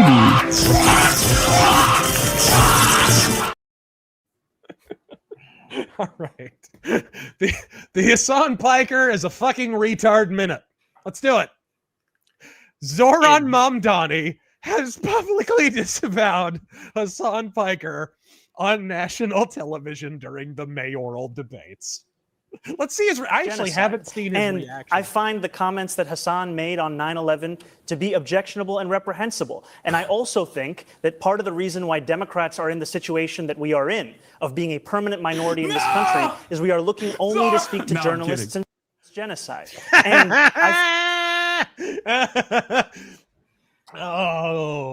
gets disavowed. He tries to no-sell it. God bless him. He tries to no-sell it, but you know he's fucking seething. I mean, he's probably also glad that he's being mentioned on a national stage, but dude, the last 3 times he's been mentioned on a national stage, it didn't go well for him. Electrocuting the dog, the horrible editorial in the New York Times, and now this. Like, this dude, talk about a karmic slip and slide. He has gone from the very top of the Empire State Building to street level very, very, very quickly. And I think I remember him saying sometime like last week that he and Mamdani were supposed to have like some sort of sit-down interview or something, and that's been put off for now. Yep. Just ridiculous. Man, it is what's going on with like Twitch and him? Like, didn't he get like a stern finger wagging and he's right back to freaking streaming? Oh, no, as other people have pointed out, this really does show where Twitch's loyalty lies. Yep. Like, they are Hassan has and other people in his circle have called straight out for, let's kill these people, let's gut them. Right. And they Judy, get away with it. I guess the theme of today's show is just illegal immigration, because it turns out we're even outsourcing our animal abuse. That's where we're at, folks. At this actually, dude, that's a great transition for the next story. If you want to, we should probably get through some super chats before we do, though. Oh, I also, before we move on, want to point out at TwitchCon, this happened this past few days. A female streamer was sexually assaulted. Saw that. They know who the guy is, and guess what? He got a 30-day ban. Oh, stern reprimand. Stern reprimand. What did he didn't he literally try to like make out with the chick right in public or something? Yeah, he walked right up to her and started like rubbing up against her or something. Like macking on her or something. That was the creepiest shit I've ever seen. 30 fucking days. And Hassan and his group and all of them call for violence and support terrorism publicly, and nothing. Calls for the death of conservatives, waves his damn gun around on stream, which is against TOS. You can't even show your gun. I have to be careful of that when I'm talking about my firearms, like to demonstrate or whatever, that I'm not just flashing them around. But, rules for thee, not for re. Phantom Fruit Boy, the only part of the government shutdown that these No Kings Grown Fests are addressing is the shutdown of half their attendees' prune-filled organs. Godspeed. Evan Valenta, love watching normies getting sick of aliens and their enablers in government. The moral monopoly is crumbling in their hands. Their fear is palpable. That's the thing. You achieve far more support for illegal immigration the less you see of it. There's a reason that southwestern states, even California, guys, what was that law that years ago in the early 2000s, California passed to deny government benefits to illegal aliens? That was, dude, California was deep blue at the time. Wasn't And it? that law passed anyways. Was it like Prop 187? Prop 187, I think want that to was say. even further back. That was like the 90s. 90s, yeah. Or something. And that shit passed. California was just as blue then as it is now, and it passed. The closer you are to illegal immigration, the more you understand that this, like, oh, they're just dreamers. Oh, they're just looking for a better life, is complete horseshit. It's complete horseshit. They are freeloaders for the most part. For the most part. Yeah, you have like farm laborers or whatever, but most of them they're sending most of their money back to Mexico. Those people are pretty much just like seasonal labor. They're hopping across the border and then hopping back for the most part. Is that true? What's up? Sorry, Cheese Danish in the chat says it was passed and then vetoed by the governor. Vetoed, yes. Absolutely. Is that true? And then I believe the Ninth Circuit Court of Appeals too shit canned it. Absolutely. The will of the people, folks. Yep. No, they care so much about democracy, folks. They care so damn much about democracy. All right, let's see here. Oh, hold on. Actually, in connection with that. Democracy basically means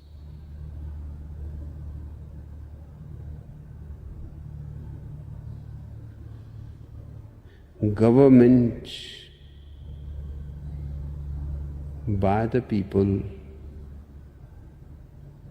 of the people, for the people. But the people are retarded.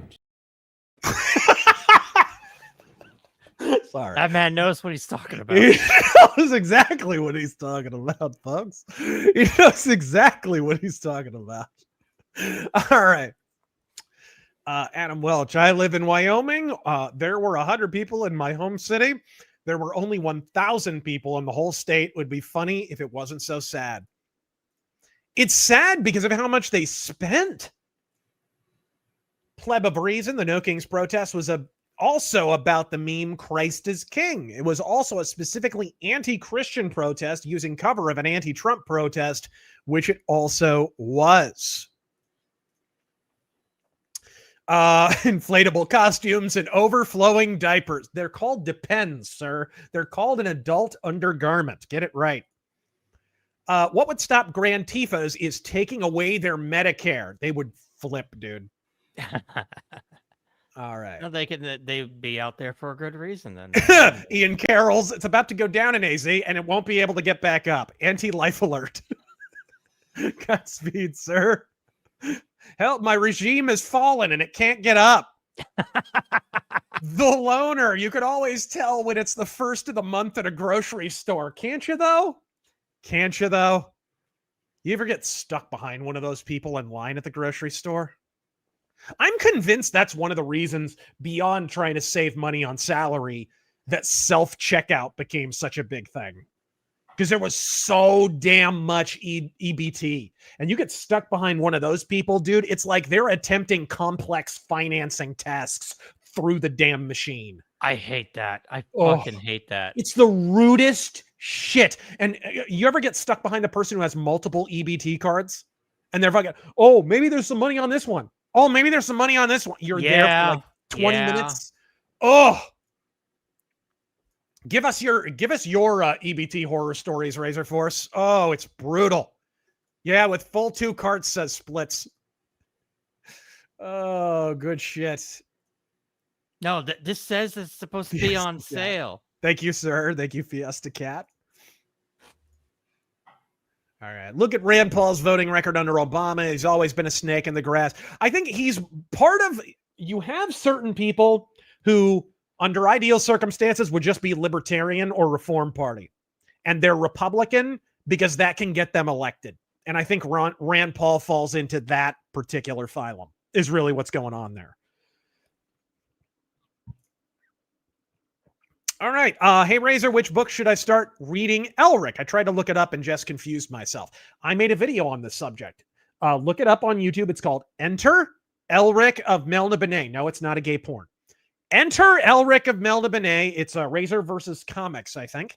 And it kind of gives a reading order. It gives a separate reading order if you want to read the books and if you want to read the comics. So, and there's 2 big comic series, and I give the order on all of them. So, vaya con Dios, sir. And Blood and Souls for Ariak. Kitty be good. 3 Wang Whack.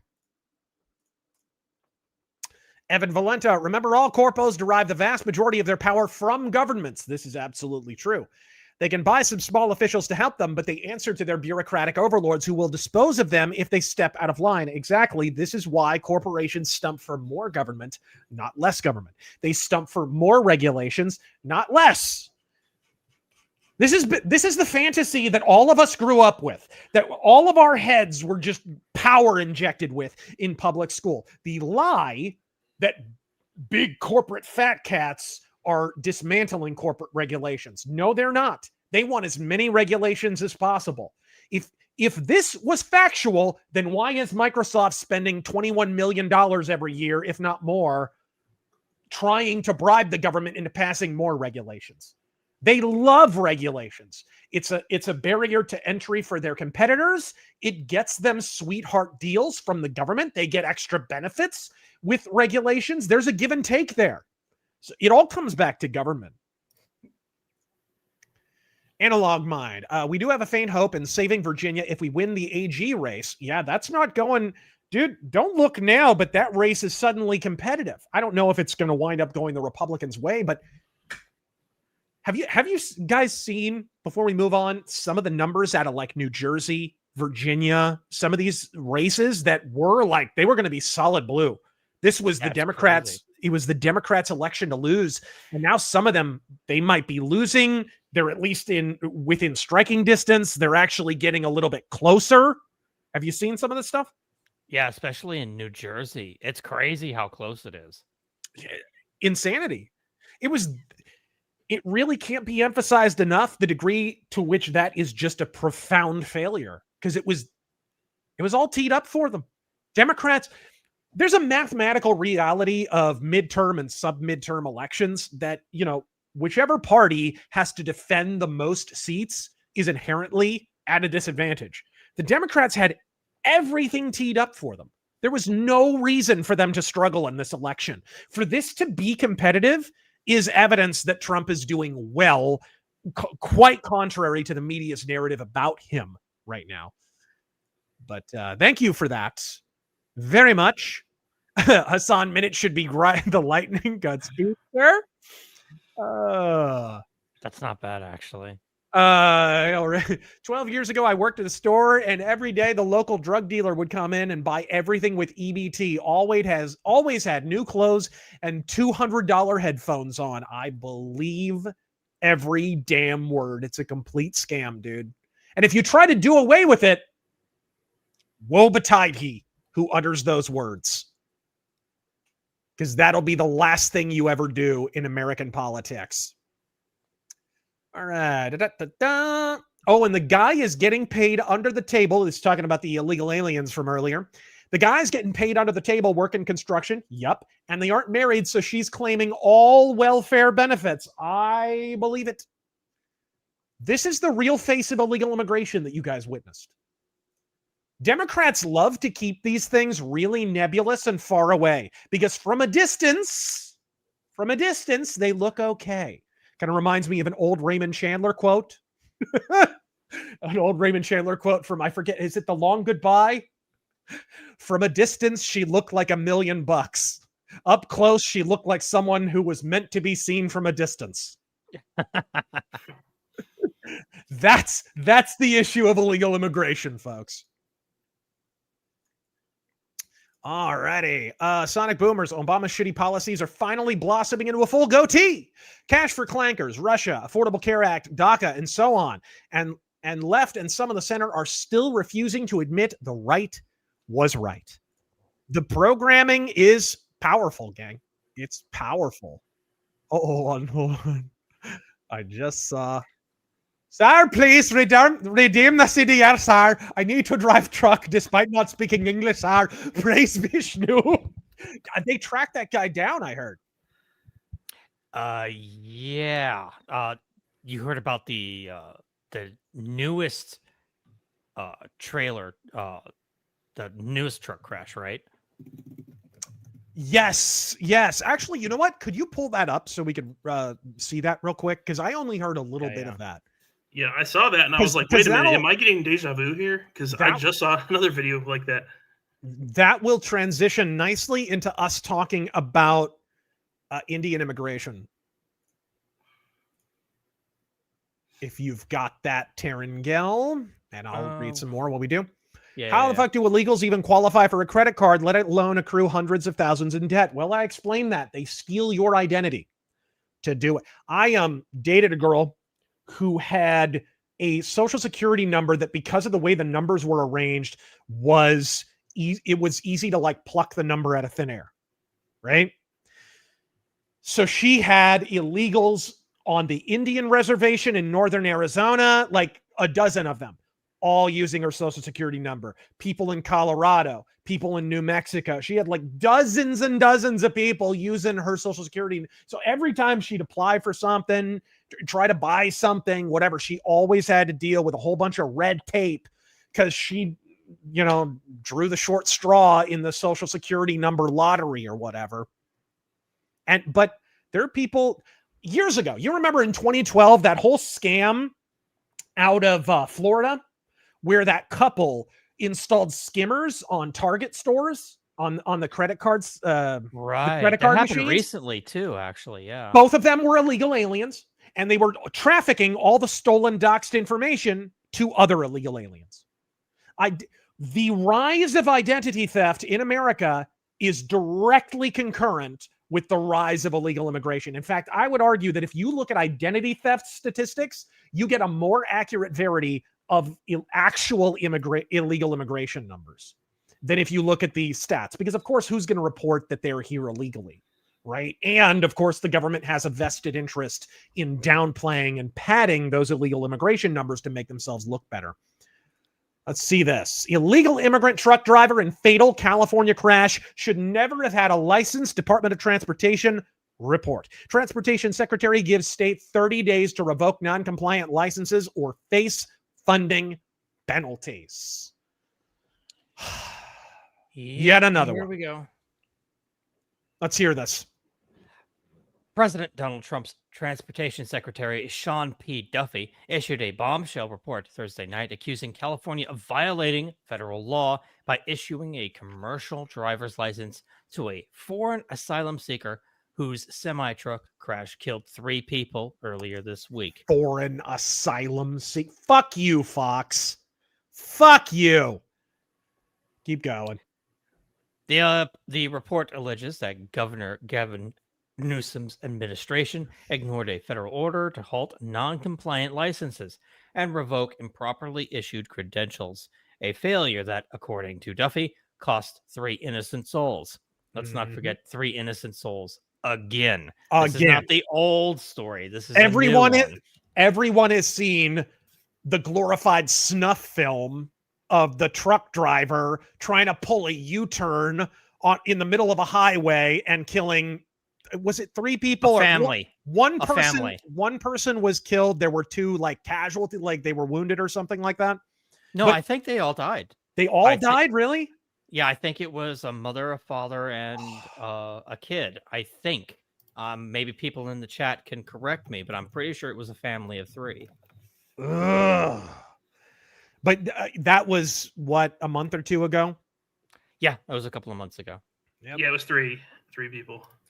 Oh, disgraceful. That's what I'm like. I literally thought I was seeing the same story. Yeah, yeah. It feels you're like Bill Murray in Groundhog Day. Like, what the hell is this? Keep going, Terran. Yeah.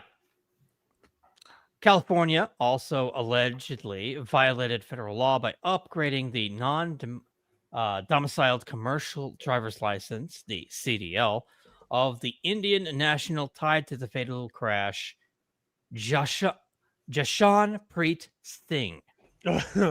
despite a federal emergency rule and compliance notice issued September 26th. Just more of those H-1Bs, Elon.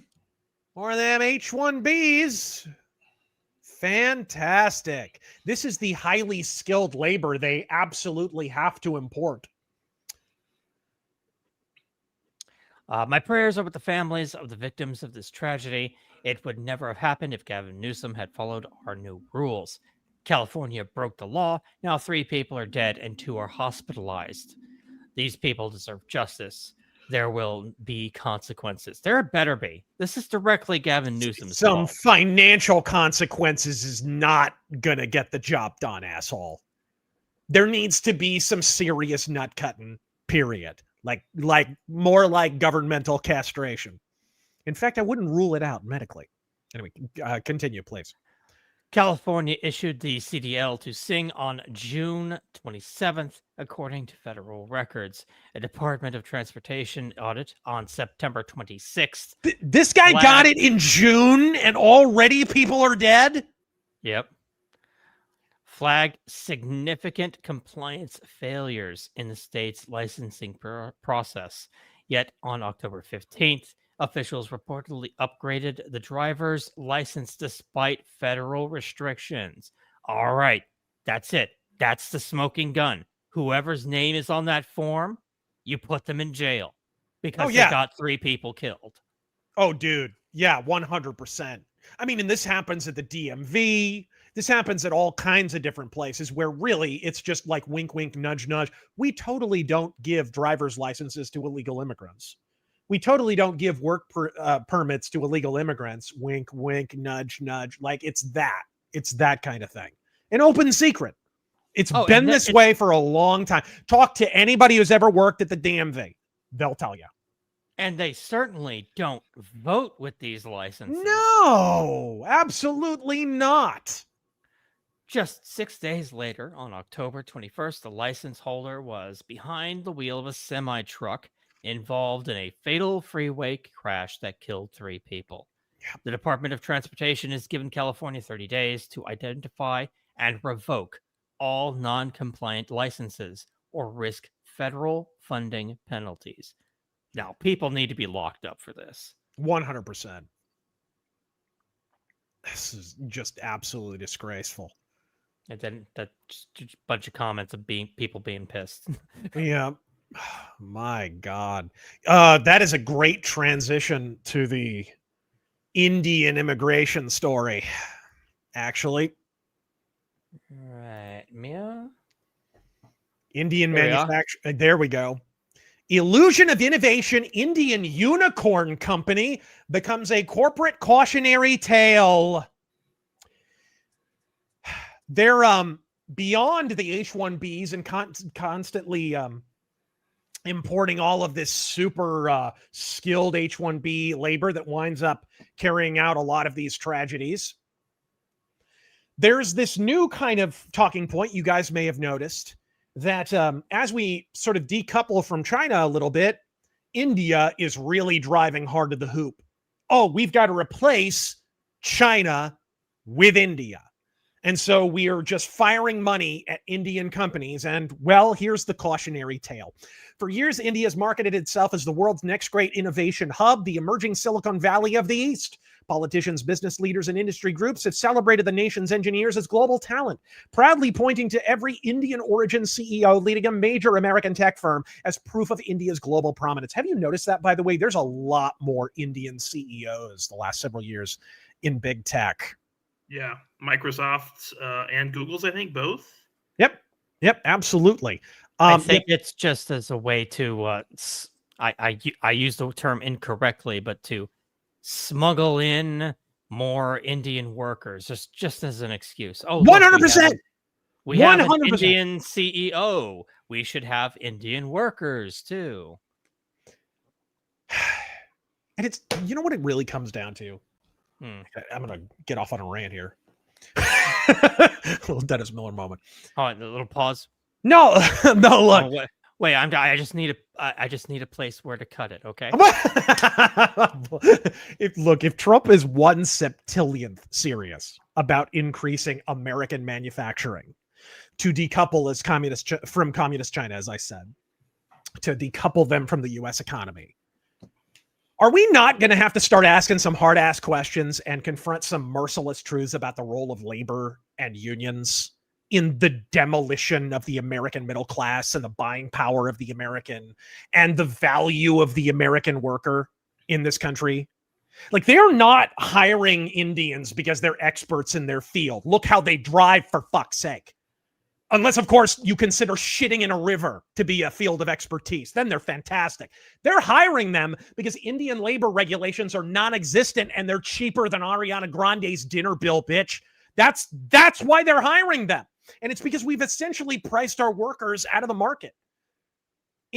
In America, the bevy of bullshitters in university history departments have sold us all, left, right, and center, on the idea that it was labor pushing for higher wages and a limited work week that cultivated the American middle class in this country, that it was unions who insisted on elevating America out of poverty. You'll hear this from the right, that at some nebulous, never-defined point, unions simply went too far and turned into the Fidel fucking socialists that they are today.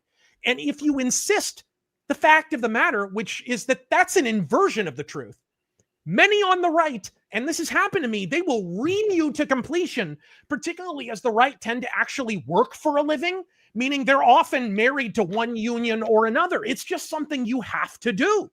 And as such, they come with a complement of, Cosby anecdotes about how, well, my union fought for us, or my union ain't so bad. Because in 11 cases out of 10, that conflict that you think your union helped you out in wouldn't have even existed if your fucking union didn't. That's how this is working. People don't understand labor. They don't understand the history of unions. Like, let's analyze some of the major labor conflicts throughout history. Prior to the mid-1800s? Yeah, like prior to the mid-1800s, there were no real labor unions as such. There were trade guilds. That's really where labor unions come from. This began to change as the advent of patent law, contrary to what, the anti-copyright commies will allege online, led to the opening of professional trade secrets. Trade guilds were valuable in a time when a patent required social permission, an actual letter of patent from a king. But now that intellectual property was formally acknowledged by U.S. law, the patent office could publish those trade secrets publicly, and it wouldn't hurt the filer of the patent because their rights were protected from competitors for the duration. Early communists actually opposed trade guilds and other early labor movements for precisely this reason, on the basis that they were too proprietary. All right. If property is theft, then guarding property rights through a trade guild was therefore an apotheotic evil. When the guilds died and were replaced by intellectual property law, Karl Marx flipped this on its head. He formed the International, Working Men's Association, IWA, one of the first global attempts to recruit laborers into the ranks of communism. Membership declined, and it was later replaced by workers, WPUS. Right? WPOS, really, is what it was. And that wound up engineering a railroad strike, which killed over 100 people in 1877. Quite contrary to the allegation from even people on the right that labor unions were standing up to robber barons. Remember, railroads were entirely nationalized at the time, an outgrowth of Abraham Lincoln's internal improvement system, which amounts to federal fucking corporate welfare. Reality ain't Fable fucking 3, folks. And not just because reality has actual RPG elements. The caricature of the, sooty-faced 5-year-old chimney sweep working 23 hours at a stretch for a tuppence is just that. It's a caricature. In most cases, that was a function of federal interference in the market, not an outgrowth of its absence. Or let's bring this full circle. I was talking about this before the stream, in fact. Do you remember Activision Blizzard? The breathless headlines. Woman brushes against the balls of a malodorous millennial programmer in the Blizzard break room. Millions in damages sought. Breast milk tampered with. Baby she reserves the right to abort most affected. Yeah, that entire ordeal was just a roll call. It was a roll call for dog shit Hollywood unions that were dying, who shortly before the Blizzard allegations had declared their intention to expand into the gaming industry with an eye on California exclusively. Do you find it all odd that both studios that were saddled with overworking allegations, Blizzard and Rockstar, happen to be based in San Diego and Santa Monica, respectively? In fact, I was going to show you guys this. I have a clip, and I understand, consider the source here, but Bobby Kotick summarizes this.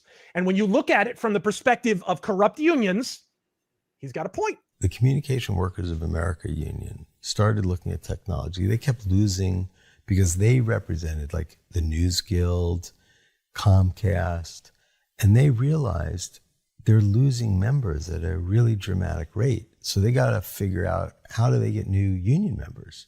It's the power of unions. I didn't really understand this until we went through this process. They were able to get a government agency, the EEOC, and a state employment agency called the Department of Fair Employment and Housing to file fake lawsuits against companies like us and Riot Games, making allegations about workplace that they weren't true. But they were able to do this, and they're so clever. They realized that would be a thing that they then could come into a company, because we pay well, we have great benefits, great work. Say there's a problem and then unionize. And they could say, hey, the culture is bad, like people are harassed or they're retaliated against, or there's discrimination. And so it was like the guy and the lady who ran CWA, they are really smart. They're not there anymore because they got fired, but. And they got fired because they fucking lost. Look, I get it. It's Bobby Kotick. If Bobby Kotick told any of us that trees cast shade, I think we'd hold a straw poll just to make sure. But look at the wafer-thin accusations and the fact that those leveling them accepted a monetary settlement out of court. Overworking, sexual harassment, tampering with their titty milk or whatever that shit was. And the solution in both cases was what? Joining a union. And wouldn't you know it, it was the same union, the CEWA, in both cases. Communication Workers of America, who just this past March quietly admitted they won't be able to repeat that trick under Trump. Terran, do you have that article actually? They are now instructing prospective members to, quote, not unionize technically. There you go. The new tactic for workers: don't unionize technically. They are pushing into these areas. And if this happens, expect more Indian workers in the video game industry. Expect more Chinese workers in the video game industry. Expect our American industry to be outsourced as heavily as all the other industries are. Why? Because fucking unions. I understand it's not popular. I understand nobody wants to take a pay cut, but the simple fact is American workers are underskilled and overpaid and frankly fucking lazy in a lot of cases. And unions helped make them that. That's kind of where we are. And as these unions begin to expand into gaming, that is only going to be enhanced even more. I did not intend for this to turn into like a full-length rant, but you yanked the ripcord, so don't you goddamn complain. I'm Razor Fist, Godspeed. No. we probably... And cut. Yes. I really should have really hammered that home if we really wanted to end it there, but there are some hard questions that have to be asked about it. Shoot, I'll just take a poll of the room. How do you guys feel on that as far as what is actually contributing? In fact, I'll just put this question directly to you. What is directly contributing to the influx of specifically Indian investment, Indian workers? Because this was a huge kerfuffle in January. It's essentially what broke Doge, the sort of dichotomy between the Elon Musk view of the world and the Donald Trump supporter view of the world as far as H-1Bs go. Where do you think this is coming from? What is informing this? And do you agree with me? You don't have to. Do you agree with me that unions and their corruption have contributed to this, and that frankly some hard questions need to be asked about the actual utility of these unions in the future? Well, it's not just big companies, but look at the European Union, for example. Every one of these, it's just a bunch of rich bureaucrats that want cheap labor. That's it. Cheap labor fills their pockets. It makes things easier. They don't have to pay anybody who's actually skilled. They don't have to pay the people who actually live in their countries, because they'll unionize and actually get higher pay, and they'll provide less work, and because they're, like you said, so fucking lazy. This is 100% on unions and 100% on these rich people who think they can just get cheap labor and create a new caste system of Thank you. That is exact. You took the words right out of my mouth. Caste system. That's what it is, effectively. And it's hilarious because where do caste systems, if there's one society in the world where a caste system would typify their entire history, what country would it be? India. Sorry, I had to do the Jane Goodall yell there. But it would be India. Diamonds. It really, really would be.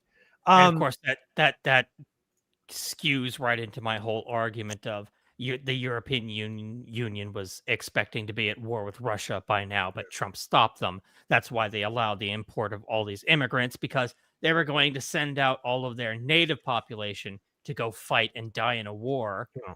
And then they'd have a replacement servant class ready to, get back to work. Yeah. What about you, Hobo? I mean, we've all worked many, many jobs. We've all had to deal with union shit. Hobo, you ever have to deal with any of this bullshit? There was one job. Have you ever been forced to like join a union in order to have your gig? Fortunately, no. There was one job I had where like the union, there was collective bargaining, and the union supposedly represented everyone, even if you didn't join, right? Or whatever. And it was like, it seemed like all they ever really did was like get us more money for like uniforms. That was all they did. I swear. Every year and I'm like, I already got tons of uniforms. Like, I don't need any more, Right. And they're like, oh yeah, here's an extra.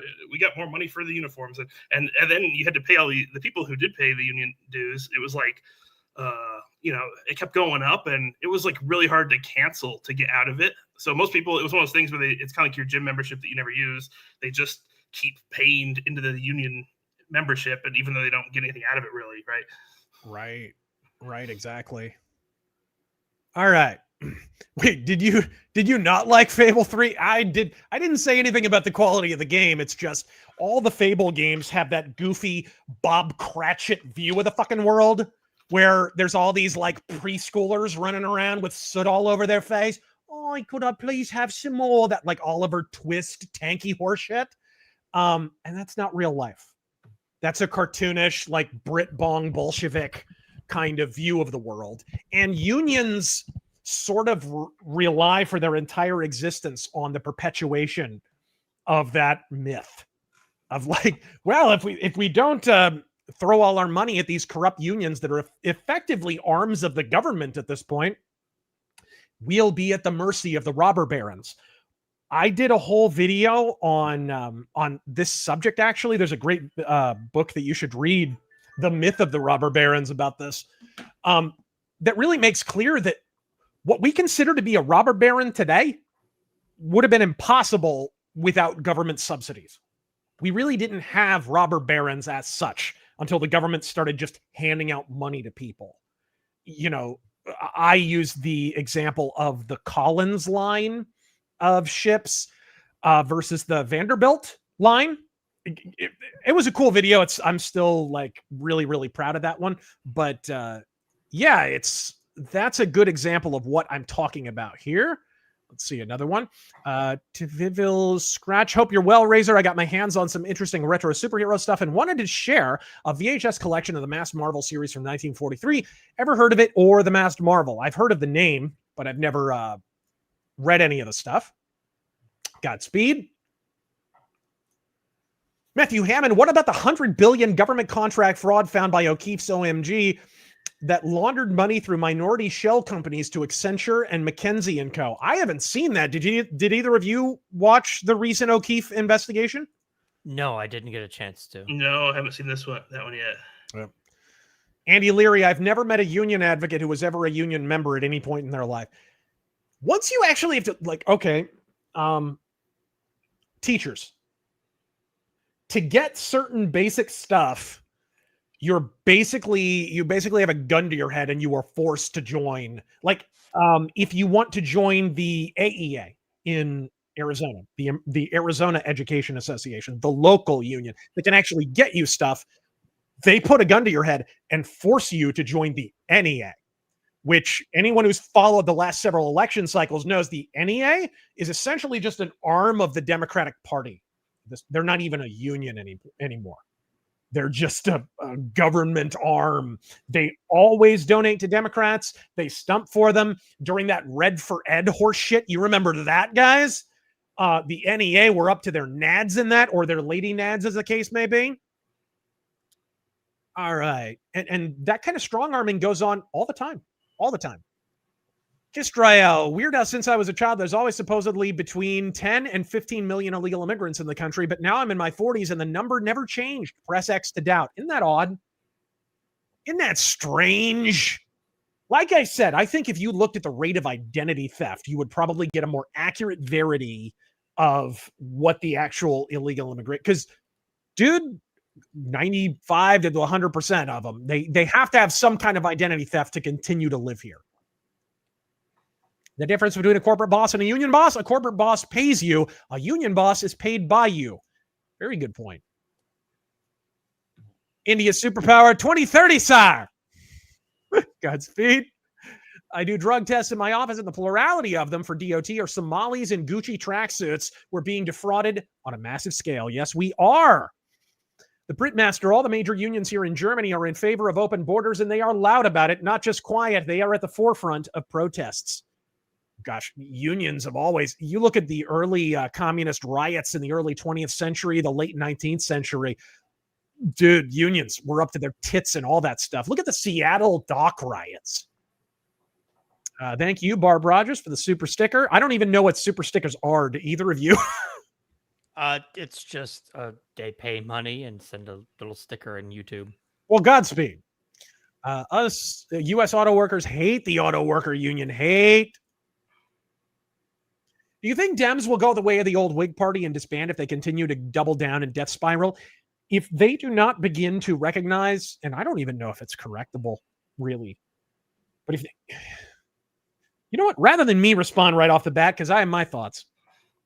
Hobo, what do you think the future of the Democratic Party? Do you think they disband as a party if they keep going down this course? Because it seems like they're doubling, tripling, quadrupling down on the parties that lost them the last several elections. Yeah, you know, it seems like we definitely, it's really hard for any third party. So I think we're going to stick with the two-party for a long time. I don't think the Democrats will really go away, but they may significantly lose influence, right? For like decades, even for a very long time. I don't think they'll ever fully go away, though. You don't think they could dissolve in the same way that the Whig Party did? I don't probably see that happening, to be honest, because it seems like we're just stuck with these two. I mean, when was the last time we actually had a party other than Republicans or Democrats? Like Reform Party 92. Yeah, but like one that was actually competitive, right? Or actually Reform Party 92. Perot was polling ahead of Bush for a while. He was actually on track to win the election before he dropped out like a retard. But yeah, that was probably the last one. The last major one, of course, was the initial Whig to Republican conversion just before the Civil War. Right. That was the first one. But that's the key aspect. I think in order for the Democrats to die, there has to be a viable alternative that all the Democrats jump ship over to. I could see that being something like a Democratic Socialist Party. I could see that being the case. Like if AOC got screwed out of a primary like the Democrats are wont to do. They love to screw the socialists out of their primaries because if they let their crazy voters just run wild, they'll just vote straight commie. We've seen that again and again with Bernie Sanders. And dude, they had to screw Bernie out of 2 different primaries, right? If they did that to say AOC or somebody like that, I could see it. If the next day she did a press conference and said, I am forming the Democratic Socialist Party of America. she would take a lot of Democrats with her. And if there were viable competition and the Democrats had lost enough elections in a row, I could see it happening. I'm not predicting it would happen, but there would have to be a confluence of factors that all kind of converge the same way that they did in the antebellum period. I say that Trump is destroying right now. And if they take heavy losses in 2026, I can see it happening. I can see the Democrats going away, or at least becoming as irrelevant as, say, the Libertarian or the Green Party. It would have been how many election cycles since they were last really competitive? Yeah, 2020. But nobody believes that election was legit. You know what I mean? By 2026, it will have been a decade of steadily accruing irrelevance. Yeah, I could see that. There definitely would be soul searching at that point. The reason why I say this is, who do you have left to moderate the Democratic Party? You used to have blue dog Democrats like the Joe Liebermans of the world and whatnot. And now all those people have left. Tulsi Gabbard is a Republican now. You know what I mean? RFK has left the Democratic Party, people. This is who is left to inherit the party? John Festerman? One guy? Really? And he votes with your party 90% of the time, so I don't even really, like, most of that is just play acting, I think. Crocodile says, as we spoke about it, Asmongold was just reacting to a video about sports betting about to be obliterated. You knew that gravy train couldn't go forever. So many people are losing their house over that shit. Yeah. It's got to be due to that NBA stuff that just happened that we talked about earlier. Yeah. Razor, look into this. Virginia Dems are passing a repeal of the constitutional amendment setting up a bipartisan redistricting commission literally days before the November election. Maryland 2.0. Interesting.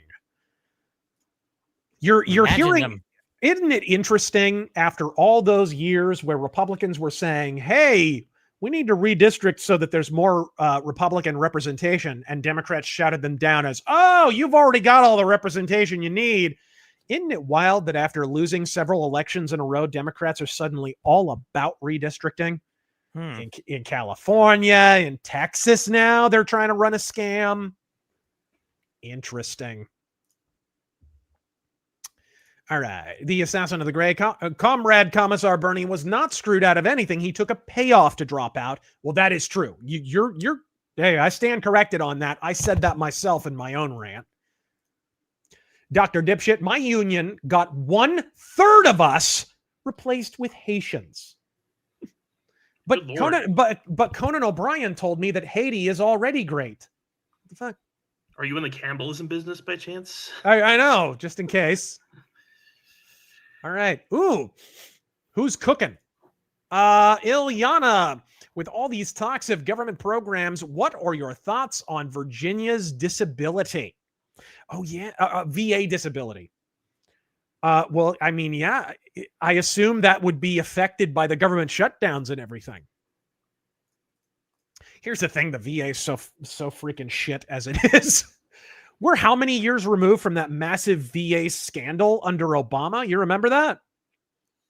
It just, it absolutely freaking imploded under Obama. And it's not like it ever massively improved. I mean, I can say that. I know someone who got cancer several years ago. He was a veteran, a Vietnam veteran. And dude, it was a comedy of errors trying to detect his cancer, which they failed to do multiple times. And then good luck trying to get it treated. Like, it was just a failure on all levels. All right. Communist or fags, Godspeed. Biden said the border can't be closed because he thought there was a ranch-style gate on the border and it's too far away for anyone to close. True. He literally, didn't he actually say that? I believe it. Buy a shotgun. Fire 2 shots into the air. Oh, my God. Don't be like that, Mr. Stencil. Godspeed. Wade Safe Check. And the Wandering Neverland Band. I'm 33 and just impulsively bought a Smith & Wesson 686 for 20% off and no tax. I honestly don't feel bad now after seeing this video. Now, why would you say that? All right. Listening while cooking. Much enthusiasm from Kentucky. Godspeed. Yes. Thank y'all. Yo, I agree with the Social Security scam, but what's your take on military pensions? There's been some disturbing talk about taking it away. My take on that, fuck around and find out. I actually think one of the proper functions of government is the defense of your borders, which means some of those programs, I think you should be taking care of your soldiers. I think you're in dangerous territory if you're not taking care of your veterans and soldiers. That's one of the few government programs I probably wouldn't touch. You could probably negotiate on the extent to which it's out there. Because we saw under Biden, for example, how woke the military turned into, how it basically turned into a glorified welfare program for certain people. They started targeting people who were basically poor. Hey, join the military, free school. How many years was that every single military advertisement? But that's changed under Trump this term. Have you noticed that about military advertisements? They've gotten like really testosterokinetic. Yeah. Since Trump took office again. They're like little mini action movies again. You can really tell the temperature of the room has changed. There was that one, instead of that one video where it's like the army chick's like, I have 2 mommies. Right. Oh, that was so cringe. But what about you guys? What would you do with, military pensions and some of the, GI Bill adjacent type stuff? I actually wouldn't touch that personally. Yeah. I mean, what usually happens, I think, with these type things is there's no way they would just get rid of military pensions altogether. I mean, Trump doesn't want to piss off the entire military, first of all. But second of all, what they would generally do, I think, is like grandfather in, make changes, but grandfather the existing people in, right? So maybe they would like cut some of the pensions down to a lesser amount. But everyone who's already in would probably be grandfathered. It would just be for like new recruits. Tell you what, take the pension of that troon general broad. Oh, fuck. All right. Fanny, hey, have you ever worn a wig and women's undergarments? Yeah, okay. You don't get a pension, asshole. Phantom Rude Boy says in Native American voice, Big Man in Sky deny EBT tribe of Gibbs. Spirit of Hennessy says they will bring a rumble from those of Concrete Jungle. Brother Fist sends smoke signals of fatigue like the buffalo. Godspeed. If you weren't going to add that at the end, I was. And how? Anyway, grape drank and bear traps. All I'm saying. Godspeed, Blitz Systems. And I love the Sean Connery. There we go. Madney, some Ting Wong, holy fuck, we too low, bing dong ow. Godspeed. More fuel for the end fatigue bond for now. I don't know. I'm not that fatigued by Nintendo myself, but okay, gentlemen, spill. When does Nightmare Arcade start? Your bad joke torture awaits you for this year. No, not my Walmart is locked like Fort Knox. What? Nightmare Arcade starts on Monday, bitch. We were talking about the Walmart thing that I mentioned earlier, where everything's like locked up. Oh, dude. Yeah, man. And Walgreens. Have you stepped into Walgreens lately? Yeah, I've been in one a while back, but I don't remember it being that bad. It really varies, though. Half the fucking store is behind glass. Yeah, that's the same thing that happened to the Walmart I was in. It really depends, like, what part of town you're in and everything, though. I don't blame them, though. Actually, one time I walked into that very Walgreens.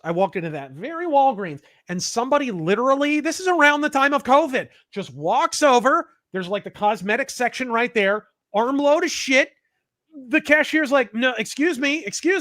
And the person just goes right through. Freaking alarms go off, klaxons blaring, doesn't even matter. I ran outside just to grab a few of the things that they had dropped. Just to help. There was no security guard. They didn't do a damn thing. Ugh, so despicable. But you see that kind of shit all the time, dude. Mephitic miasma. These protests were about as maneuverable as the Exxon Valdez, only fishier. Ironic that boomers are going out not with a bang, but a whimper. Yeah, that is kind of interesting. The one in Boston was barely a sidewalk. Really? Try and find photos of the Boston No Kings rally. All right. Let's see here. Can we have electoral college for states already? Oh, please.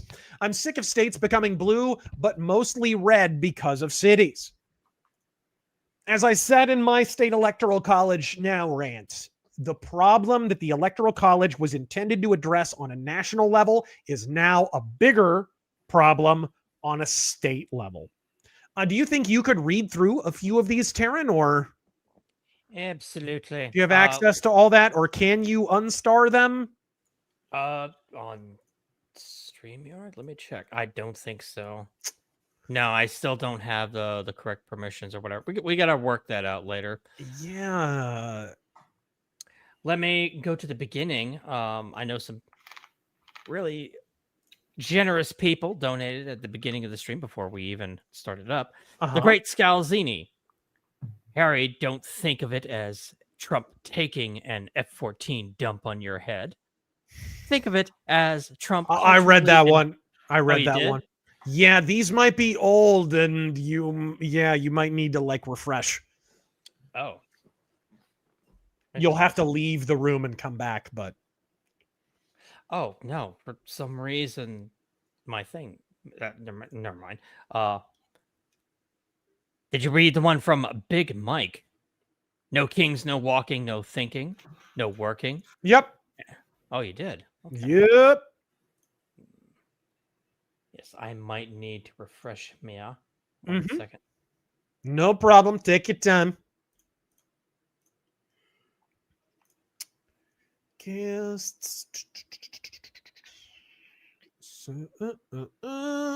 Yeah, I'm wondering how I make you a. I don't know enough about. I'm such a boomer about StreamYard. All right, fine. I'll just read in the meantime. As the Dems continue to double down more or death spiral, do you think they could go? Oh, wow, this is pretty much the same super chat we had earlier. It's just worded slightly differently. But yes, I think it is possible, but not likely unless there were a viable alternative, a sincerely electorally viable alternative to the Democratic Party. Because nobody believed the Whig Party was going to go away until they did. And indeed, the Republican Party was only supposed to be temporary. Abraham Lincoln's plan was, I'll join the Republican Party for now, and then after we win, I will he actually intended after the Civil War to bring back the Whigs. That's how much of a dedicated member of the Whig Party he was. But then he got killed, and so the Whigs went away permanently. Zedekiah, ever notice these looters never steal vegetables? It's odd, isn't it? Satellite cannon. With SNAP benefits getting nuked, do you think food prices would go down? Can't tell you how many times I've seen folks with two carts full because of SNAP. I don't know. You know the big thing the price is going down on this past week? Sorry, this is only tertiarily related, but have you seen rents are going down, especially in Arizona? Really? I heard about that. For the first time in a long time. We're in the top 5 for states that where rent, so I assume means renting houses, renting apartments, have plummeted now for several months in a row, which, it's about freaking time. It's been so high for so long. But I could see that happening. To answer his question, I could see that happening. Shadow Fox contributes to what we were talking about with unions. At my last job, I was forced to join a union, but it was brought in by the CEO. When we had a serious grievance because he was openly violating pay law, it became clear why. The Christian Labor Association was there to represent someone. It wasn't us. Surprise, surprise. This is another thing.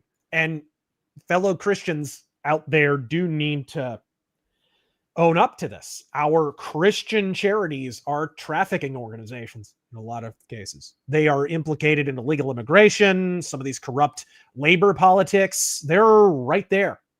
That footage, you remember that footage several years ago of under Biden, of the buses in Yuma stopping where? In a church parking lot to unload a bunch of illegal aliens off the bus and just set them free? Shit happens all the time. James O'Keefe went undercover, I think it was, at a Catholic charity, a Lutheran charity, just amorphous Christian charities that were basically all trafficking illegal aliens. They were all staying on site. None of these people were legally supposed to be here. All this happened under Biden. That was a big thing at the time. And Godspeed to James O'Keefe for bringing a lot of that to light. Because some of us already knew that, because we'd done some volunteer work with Christian organizations. Not those organizations, thankfully, but myself and Hobo did. Scully Bones, ever notice how many leftists view the world through pop culture, like to an insane degree where they talk about fictional characters and cartoons as if they are real? No. Certainly not anyone named Austin Grossman. The Ushanka, hey, Razor Godspeed, is the band Wings of Steel on your radar? No, it's not. Mercenary X, this week's been awful. Works keeps calling me to fill in. Pokemon ZA sucks. Pajit slams into 3 cars and causes a fireball. It caused a fireball? I didn't see the footage. Yeah, what the heck?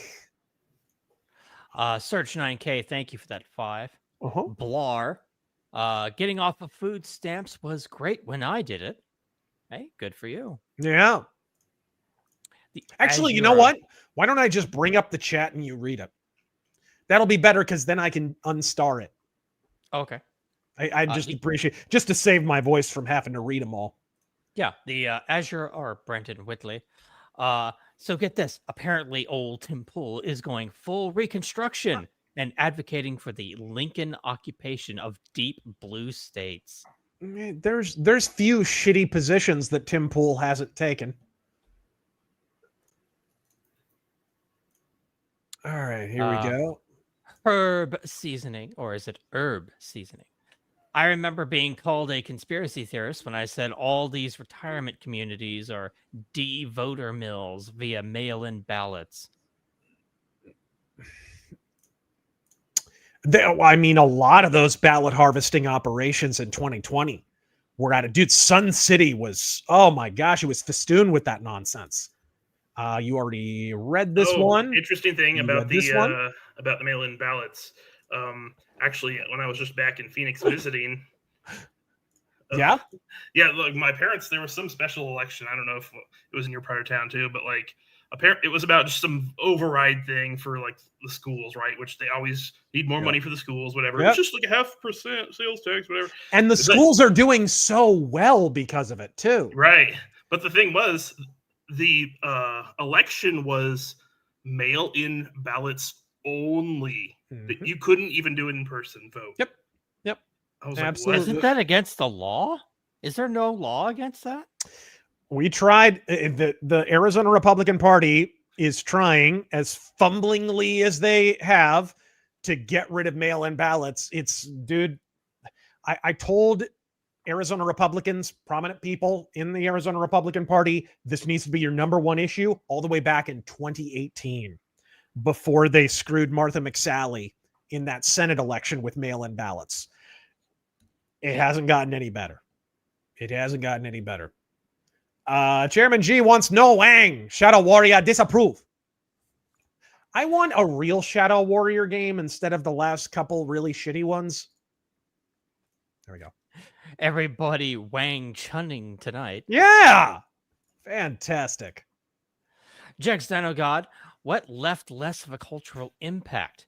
Avatar, all the droids and aliens from the sequels, or the alleged $7 million, person no king march? Oh no! What do you mean? Babu Frick set the world on fire. Remember when they were trying to make him a thing? Dude, all the AstroTurf Star Wars characters out of the Disney trilogy. What's the cringiest one to you? Is it? I mean. Obviously, Baby Yoda organically took off. But they were trying, like, every single movie had someone they were trying to push. Yeah. I don't even remember that much about it. There was that droid called BB-8 or whatever. Yeah. Wasn't that the Han Solo movie? No, Porgs. Oh, yeah. The Porgs. Right. That was the Solo one, wasn't it? I think. And it was so cynical. You could just see that they were doing it to sell toys. Like that's it. That is it. You remember Batman and Robin? You remember watching Batman and Robin? And if you watch the special features on the Blu-ray, which I like Batman and Robin for what it is. It's a shitty movie, but whatever. But Joel Schumacher literally says the studio wanted a toy commercial, so I gave him a toy commercial, right?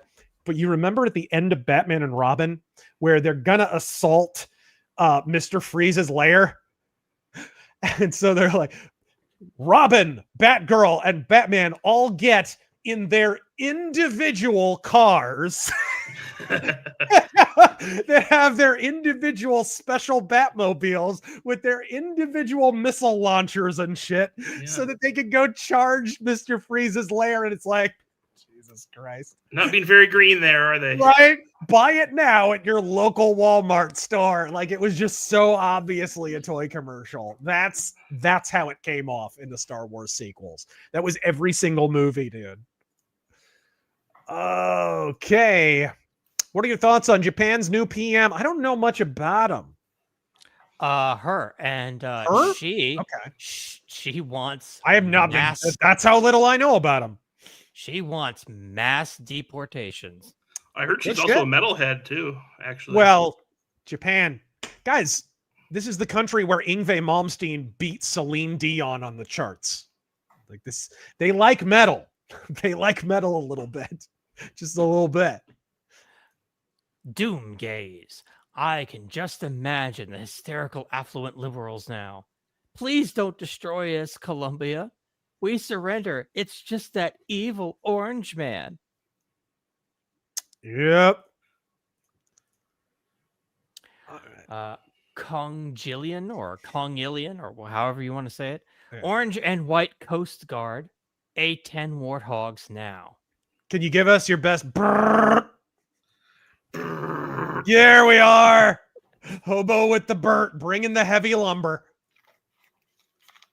Lance Corporal Hawk, y'all look up the official White House major events timeline now. You will bust everything you have laughing your nads and asses off. What? I don't know what that is. I'll look it up while you read this. King Cracker. Would you believe me if I told you these were not the worst guests Caleb has had on? This poor man has taken so much sanity damage. Yeah, isn't his whole shtick that he tries to get people out of debt and they're just the most self-destructive people ever? Oh my gosh. Oh my gosh. Okay. I do have to share this. I do absolutely have to share this. Hold on.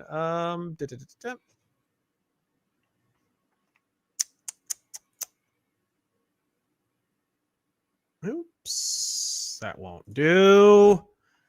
How do I do this? Well, shoot. I'll just shoot this over to you in DMs. And then you can do it. Let me, here we go in private chat. Right there. Oh, they are going off, dude. They are going off. Oh, shit.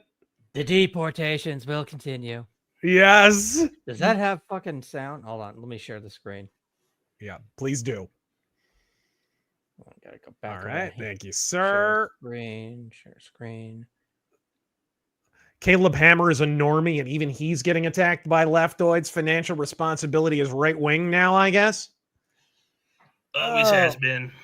Yep. Insurance company will insure them too, even without a license. I 100% believe that. There we go. Does it have sound? Oh, or is it just a GIF? I think it's just it might. It's only 6 seconds.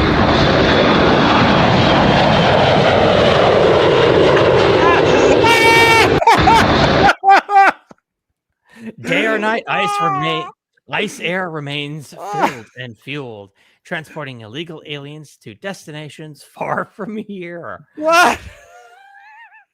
Holy woo! That calls for a Ric Flair woo. Oh my goodness. Did you ever believe you would be in this timeline ever? It's glorious. Isn't it remarkable how boomers have lived as long as they should have and accumulated no wisdom? All right. Sentinel Rex. I know it's real because my brother acts the same way. It's like pulling teeth, and he thinks it's funny like they do. There you are. Herschel, I'm going to go ahead and get that new Kawasaki Z900 RS now. I made 120K this year and killed all my debt. They are the reason why insurance is high. It's probably true. Emperor Creatine. Czar, hold please on. I begin- already read that one. Oh. I thought I had de-starred that. Titan. Trump has designated the East Wing of the White House a sanctuary site for illegals until the construction is finished. Probably. I hope so. What primer do you use for your minis? I use Army Paint primer. Marussia sought two No Kings protesters dressed as Easter Bunny. Yeah. I walked up and thanked them for their service as we still have no kings. They were big mad. Wouldn't you know it? The No Kings protest was a complete success. I woke up the next day. No Kings. Good, gone. They're gone. Trump John sang Horn. Green Acres. Yes. Jaron Wood, it was Tales from the Dark Side, the phone on the in the coffin. Oh, it was a Tales from the Dark Side thing. Is that a show? Yeah, Tales Okay, from the then Dark Side. then I watched that. Okay. Rudiger Sampson, thanks for dropping this when I have a 5-hour drive to make. Thoughts on the Silent Hill 1 remake in development? I'm stoked about it. That's the one you and I both suggested should be Yeah. remade. Absolutely. You know, don't remake games that don't need to be remade. Don't remake Resident Evil 4 and then it's basically just the same game. Remake a game that is legitimately archaic, like Silent Hill 1. Intrinsic Dark, been watching Promethean Action, and they claim that the British have been responsible for most of our issues for the past decades. Any truth to this? Depends on what he's talking about. The British tried to get us into World War I, for sure. The British, some of the earliest communist movements originated in the UK. American communist movements originated in the UK. If you watch my Hollywood Was Always Red video, I talk about who the heads of the Hollywood Communist Party were, and they were both British. They're both British nationals. Look, the UK didn't fight communism. They embraced it. That's why they're so heavily socialist to this day. And why they're right things that they can just outflank the left by socialisting even harder, but to the right. Right? It's stupid, and it's going to end the same way it did the first time. So in that sense, they're correct. It kind of depends on what you're talking about. All right. Banish the Shadow. Donald J. Trump just terminated all trade negotiations with Canada via Truth Social. Is that true? This is that Katy Perry thing, isn't it? You know what? Let's just trade Katy Perry. That'll be the last trade we do with Canada. It'll be fine. And we trade you, Katy Perry. We get nothing. No. We get the right to say Norm Macdonald was American. There we go. That's what we get. We get Norm Macdonald bragging rights. Fair trade, guys? I say it's a fair trade. Banish the Shadow. It's not a ballroom. It's a throne room. Yes. Wilbraham. Walmart paused H-1B hires due to the 100K fee. Thought? Rip to all the black pillars who said that the fee was optional and it wasn't going to affect any of the H-1B filers. You know who you are, faggots. You know who you are. When we talked about this on this very show, you remember there were people in the chat. It's not going to change anything. You know what you're talking about. Retards. Working as intended. Man. Sad Wings raging. One more facelift and Pelosi has a goatee. Sea Striker No Kings says the a-holes who see themselves as Yeah. America's royalty. Yeah, now do the Kennedys. Dude, they would have elected... Boomers in the 60s, 70s would have elected anyone with the last name Kennedy Emperor of Earth. Lapco, if you want to hear Trump sing Donald Trump and Megan Mullally. I hate her last name so much. I hate her too. Sang the Grain Acres theme at the 2005 Emmys. It's on YouTube. Nice. McLeod, their hobbies are usually drinking. Yeah, and procreating. Emperor Oh, no, Creatine. sorry. I thought we were talking about illegals. The NES gets marketed as a toy for children for 2 years after the 1983 video game crash, and video games have been only for children since. All right. Right. I think I vaguely remember seeing a documentary about the first video game ever made, and it was like some super engineer guy on his off time was just fucking with it while he was working on something with serious geopolitical and technological implications. And I forget what it was. I'm trying to think of what that was, but wasn't Pong? Yeah, it probably was Pong. McLeod 2486. Fruitus loves Game of Thrones only because of the dongs. That show does have an awful lot of dicks. What a shame. What a rotten way to cringe. Yeah, don't forget the lip smack. What a shame. Tuscan Raider. Fuentes preferring Game of Thrones over Lord of the Rings says enough that his ability to discern or provide insight that it is quite literally all I needed to know. Let's not pretend he reads. Honestly. Lynn Hero, don't have fun after all. Commies totally want you to have fun. So you got to be totally miserable. Wait, the commies want people miserable? That's another thing. An important facet of that is the slacktivist left, the long march through the institutions would have been impossible if people weren't constantly politically engaged. If you have diversion, in fact, if you read communist writers like Georg Lukács or Paulo Freire, they all wind up having to admit that capitalism's not going to collapse because people are too entertained. People have too much diversion. They're not constantly fixated on the revolution. So it's really a woke talking point in a way. If you want to outflank that James Lindsay woke right nomenclature, with which I'm not a big fan of, but if you want to stop being called woke right, stop using woke arguments, because that is literally a woke argument. Always be woke. It's in the fucking name. Always be politically engaged. That's literally what fucking woke is. If you are arguing that you can't have a hobby, that you can't play games, that you can't watch movies, that you can't collect shit, that you can't collect stamps, for Christ's sake, you are essentially making a woke talking point. DX writer literally doing the media literacy meme. He wasn't he? That's hilarious. Elon is Wario. JC talking to Morpheus is probably my favorite convo due to the discussion of AI and human curiosity and desire. That freaking... What is that? Nothing. No! Hey, the Hassan Piker was a fucking retard minute was like an hour ago.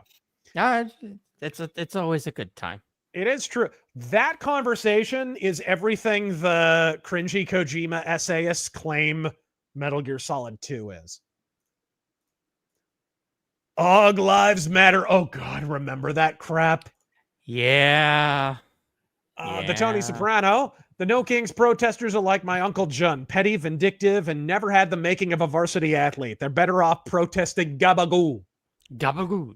Hey, who ate all the gabagoo?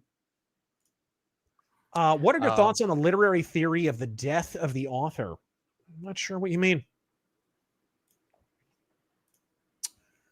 I just want to say Tucker Carlson's a terrible substitute for Charlie Kirk at Turning Point. He's a trust fund daddy's boy rubbing himself with Qatar money. There's not really a replacement for Charlie Kirk. It is becoming apparent. They're trying to push Pasabic now. He's not a replacement either.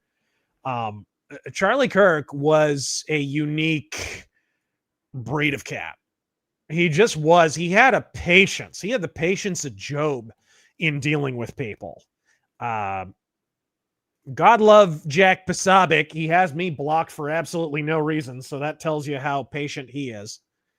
Anthony GM85, video games help with mental health and addiction recovery. 10 months sober. They're a great tool for me. I think they're also good for the elderly too.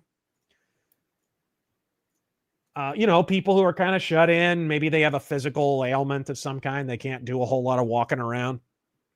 Analog Mine. So Virginia Dems are fast-tracking major gerrymandering of both congressional seats and state legislature seats, which would turn the state into Maryland 2.0. I believe that. Join or die is that Jen's I hate the Antichrist. Sonic Boomers, want to know what my first Final Fantasy was? 13. My first Final Fantasy game was 13, and it poisoned the well for me. I don't blame you for not playing a Final Fantasy after that one. I'll read a few here. Yeah, please do.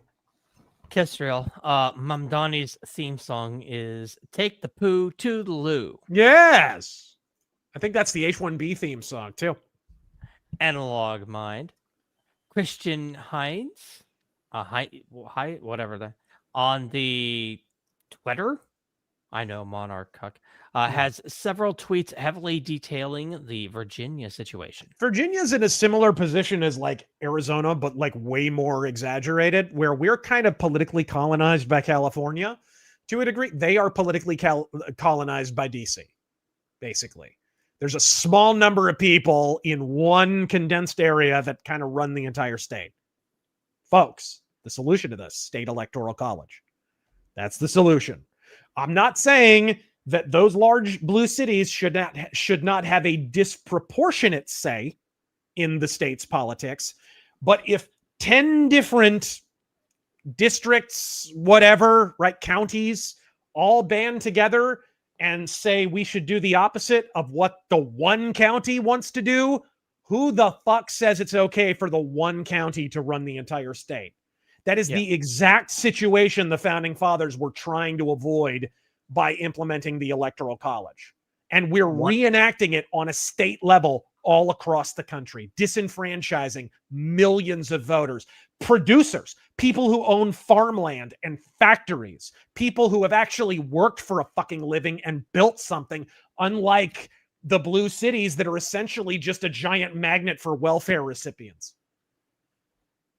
Terran, sorry, you were trying to interject there. Oh, I just wanted to say that one city should not be able to tell an entire state what to do. Yep.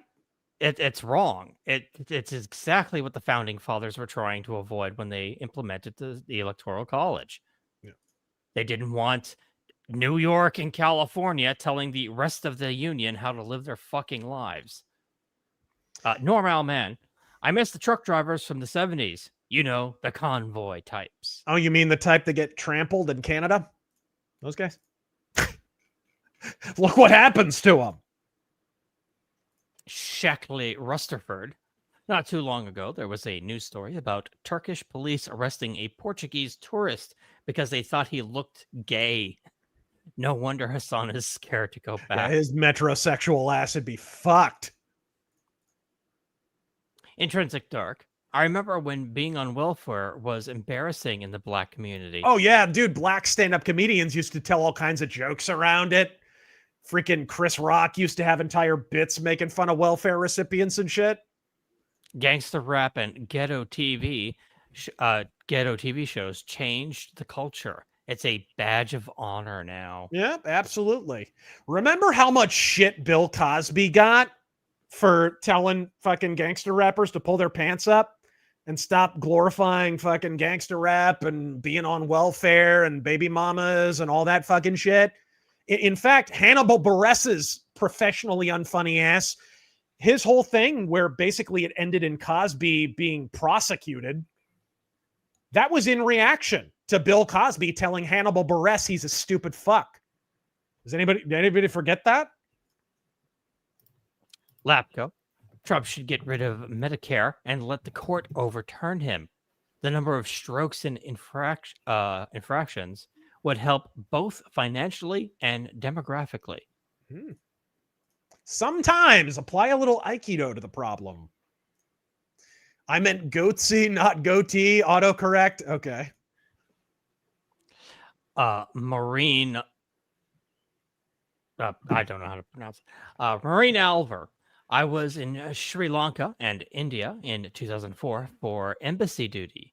20 years later, it is like Sri Lanka and India followed me back to Washington State. Isn't it though? I mean, and I'm sure it's a complete coincidence that there's all those tech companies out in Washington. Blast radius.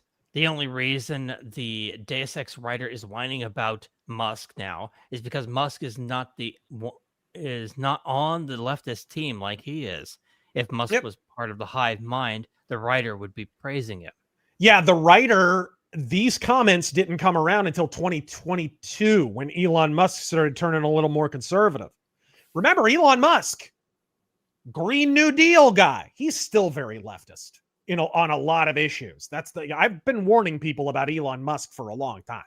He's not super, super, super based by any stretch of the imagination. Jaron Wood, what's your favorite Souls-like? It depends on how you define Souls-like. Would you consider Bound by Flame a Souls-like? It kind of is. It's a little like a Souls-like mixed with KOTOR or something, or Dragon Age. But it's very, very hard and kind of Souls-like-ish. So that would be my choice. What about you guys? I don't know if Tactical Hobo has played a Souls-like. Not really. Yeah. I would have to either say Dark Souls 3 or Bloodborne. England, I want to speak to Redeem for the CDL. CDL means commercial Durka license. Oh no! They be allowing to be driving. You are the racisms. All right. Erudite Fuzz. Used to work at 7-Eleven in underprivileged land. I had to tell people cigarillos weren't food stamp items multiple times. Only worked there 6 months. Oh, are there any Streamlabs, by the way? Probably. Maybe you could read those while I go take a leak real quick. Fine. All right. All right. Be right back. And let me bring some of those up. As soon as it decides to load. There we are.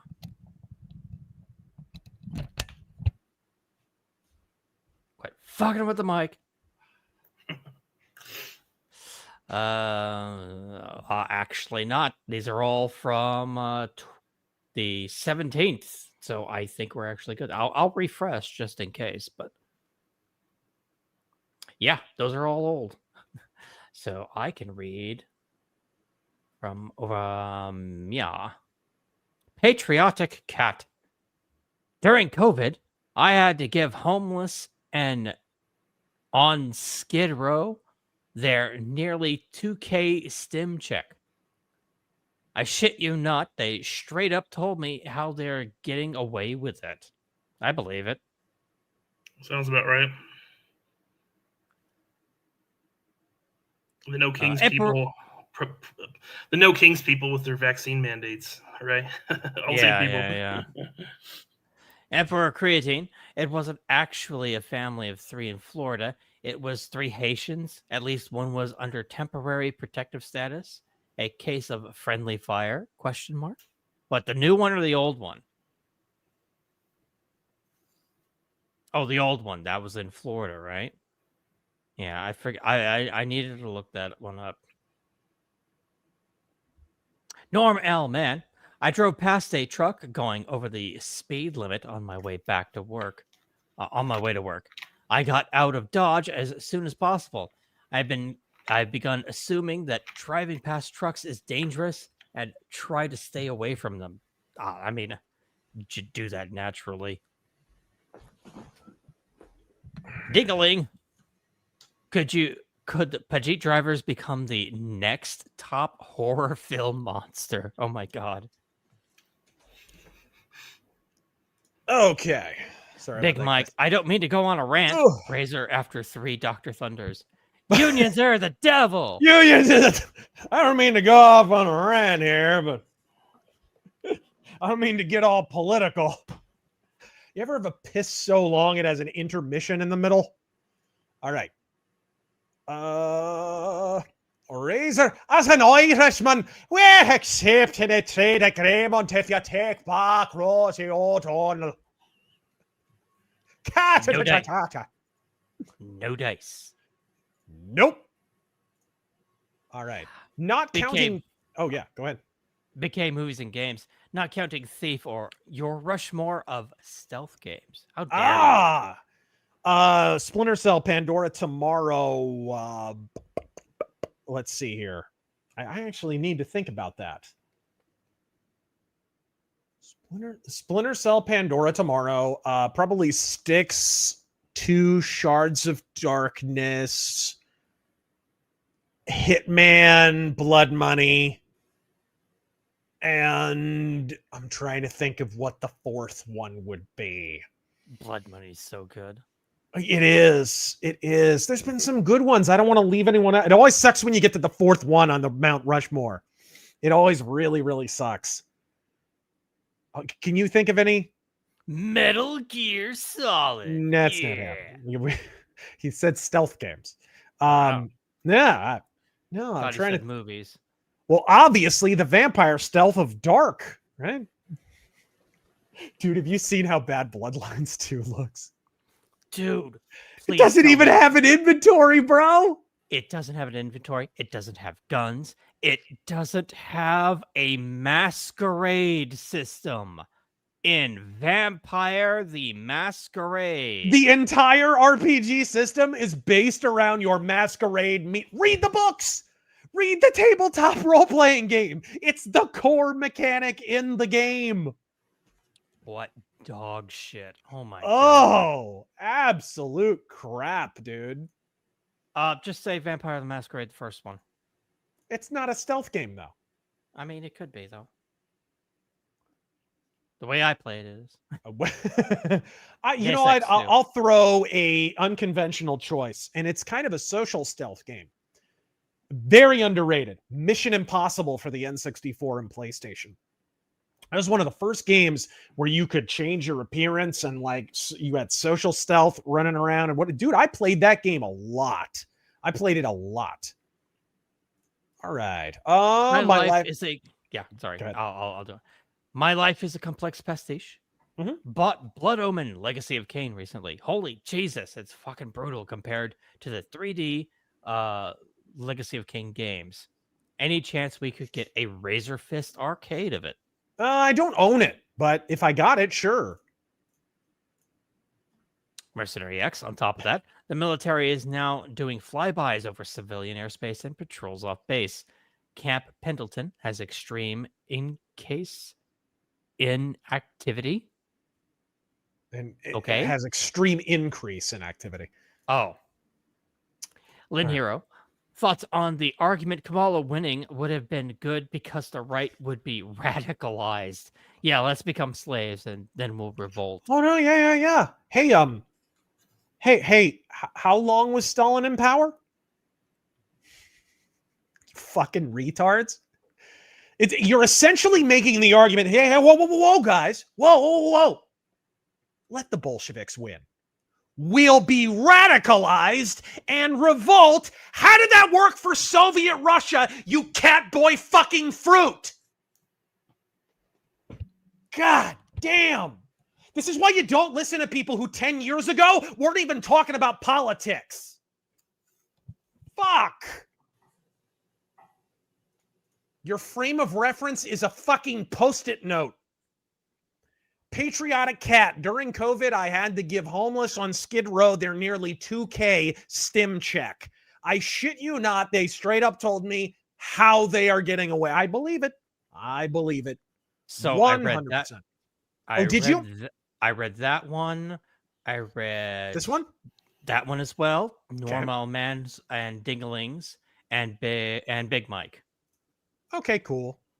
Bow, bow, bow. Then this one. Satellite Cannon, I've seen so many H-1B truckers that don't even know what a left turn is, and they're driving 80K pounds of steel. Truckers are now really mad after this. I bet.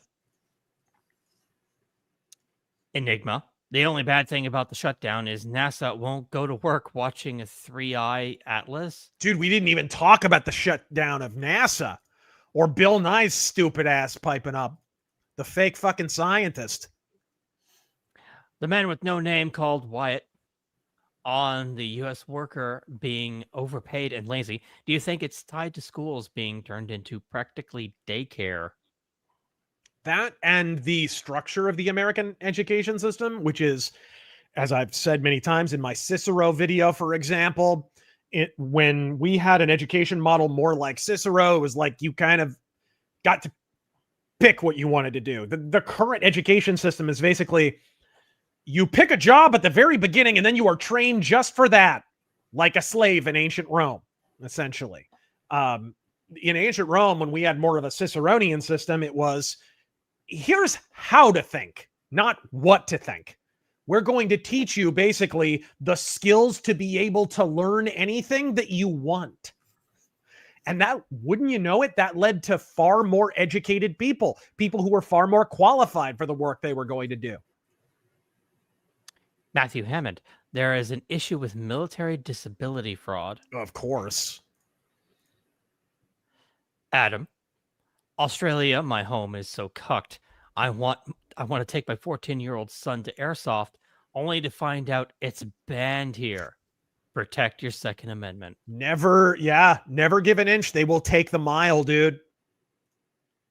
Rick Cleary, here's a fun exercise. Go to your local Social Security office and ask how many times and where your Social Security number is being used for employment. You are not allowed to know about unauthorized usage of your number. Yep. Why? That seems like a problem. It's for privacy, don't you know it? Now, it wasn't about privacy when they needed to prevent people from using your Social Security number. We don't have any strictures in place to stop that.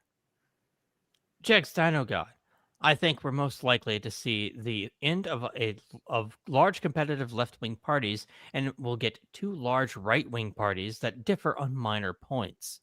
Yeah, there's way more energy in the, like, people keep saying we're punching right or whatever, but the truth is we're about to witness a break between the American right, the Jeffersonian right, and the Eurotrash right, who gallingly call themselves America First. They're importing a European version of right-wing politics into America and essentially lifting the bird at the Jeffersonian legacy and basically Americanism at large. We fought an entire war to expel these people from the country, and they're trying to import it. There's way more energy in that debate right now than there is between Democrats and Republicans, because Democrats are so damn low energy now. I could see that. Yakamura, I recently heard that EBTs in the US are being canceled in November, and, well, some demographics are reacting. Suffice to say, boy, is it fun to watch the meltdowns. It's the Germans again, isn't it? It's always the Germans. Always. Abram gone. I don't know if you're a student of history or not. Can Germany just chill for 1 century? Right. Germany wanted to attack someone, and they chose as their target the world. All right, anyway. What's American truckers are still out? What? American truckers are still out here? And trust us, we're tired of the crazy foreign drivers. Can't tell you how many times I've been passed into construction zone where they're going Mach Jesus. I think it probably should be pronounced Jesus at this point, but yes. Mercenary X. Please, that's enough. No, you can't. I won't accept it. All right. Marine, Look up Washington State $40 card tabs. I-976. It won the election 3 years in a row, and each time the AG, now governor, sued and got it declared unconstitutional. Now I pay over $400 a year for tabs. You want to talk about unconstitutional? There's nothing less constitutional than our license plate tag and emissions laws. Every country that has them, they're in direct violation of the Constitution, the U.S. Constitution, and usually the state constitution too. But it's like our stupid freaking, it's really our great grandparents when Model Ts first started to come around, really around the time of Prohibition. That generation, the greatest generation, just bent the fuck over the love seat and said, oh, please, daddy government, jam it right in my asshole so future generations get fucked over and over and over again. That's what our traffic laws are. It is the number one area of tyranny in our daily life, and we just kind of accept it because we were born into a world where it was just accepted. So nobody questions it. Nobody questions it. Hey, I'd like to pay the government for permission to use my own private fucking property, please. Please? Can I? Abram Gaunt. After 3 years, I finally got my Leviathans Kickstarter, and now I'm officially done with Catalyst. Dude, how long ago was that supposed to come out? When Blaine Pardo was fired, I think that Kickstarter had just ended. That was freaking years ago. My goodness. Congratulations, by the way. Yeah, congratulations, bro. Minnie Galen. Halford took a few songs to get warmed up last night. First couple were rough. Big difference after having seen KK last year. But Cooper dominated. Ripper has taken care of himself, man. I don't know. Hobo, have you gotten to see Ripper live? I've never seen him live, actually. I've seen Judas Priest 3 times. You never saw like Iced Earth with Ripper or anything like that? Unfortunately, no. That would have been awesome. That would have been awesome. I missed that tour. Reaper Grimm. How the hell is O'Keefe and Veritas as successful as it is? If I was some plain-looking government loser and a chick was asking very pointed questions about my job, I'd be very suspicious. Hey, at least this last time it wasn't the dress, okay? I knew. Did you see that wig he had? Yes. Did you see them posting the photo of James O'Keefe in his disguise? My God. He looks like a Nickelodeon character. It's freaking How genius. does he keep getting away with it? Dude, you know what? If you talk to any thief, any scam artist or whatever, they will tell you the most important thing to be a successful thief, scam artist, Ponzi scheme guy, whatever, is to be brazen as fuck. That's the most important thing. Because people just naturally assume, oh, well, this has got to be legit because who would be that brazen? It literally is like the number one most important thing. Don't be subtle. Be really, really brazen. Marine, Boomer Economics, after death, the debt is erased. The ride never ends. I saw aerial footage of the millions at the No Kings rally. Pretty sure Janis Joplin was on an adjacent stage. Yeah. Primark, Minnesota is kept blue by Hennepin and Ramsey counties. Yep, many such cases, bro. Many such cases. Jeg Stanogon, is it me? Or have the groups we got fatigued of recently started acting worse, like they noticed our agitation and said, yeah, let's prove them right? Well, how does someone who is incredibly entitled act when people call them out on their entitlement? Is that cause for self-examination ever? They wouldn't be entitled if they reacted appropriately. Look, even some good people, when they're confronted on their shitty behavior, do not possess the capacity to just pump the brakes and be like, you know what? Am I the asshole in this situation? It's tough. It takes character. Mercenary X. It will only get better once Trump welcomes the space aliens. Then they can open up with the real Bible given to them by God. I need the positivity now. Have you been writing Assassin's Creed games, bro? Viking just moved to Santan Valley in May. I pay $1,800 a month for a 3-bed, 2-bath, 1,300 square foot house. Not bad, I think. Actually, that sounds pretty good. For a house, I mean, that's okay. It's about mid-range. Patriotic cat, but Razor, Batman agrees with me, so I must be right. Damn it. I stand corrected, bro. I stand corrected, Goy Wonder. Windsor Boreas. Had to join a union at Kroger. Work 3 shifts back to back with 4-hour breaks between, or I'd be fired. Union rep said that was within the agreement. Stymie. Hey, Razor. How's your night going, bud? Amazing. We laughed, we cried, we watched Hassan shock his dog. We got a rant we didn't intend to. It was good times. Lance Corporal veteran. Some think Dems keeping it shut down until insurance companies keep their Fed credits funded, or else they won't fund Dems' election campaigns. Ooh, that's a good point. Filipino white boy. I asked this before, but have you, any of you guys, decided to give Linux a shot, or are you sticking with Windows 11? I've never messed with Linux personally. I had a friend who did. Did you ever dick around with Linux, Hobo? Yeah, a decent amount. Like I actually, I have a couple computers, and like I run Linux on one. And then for gaming, still you kind of need Windows. Although Linux gaming's improving, but yeah.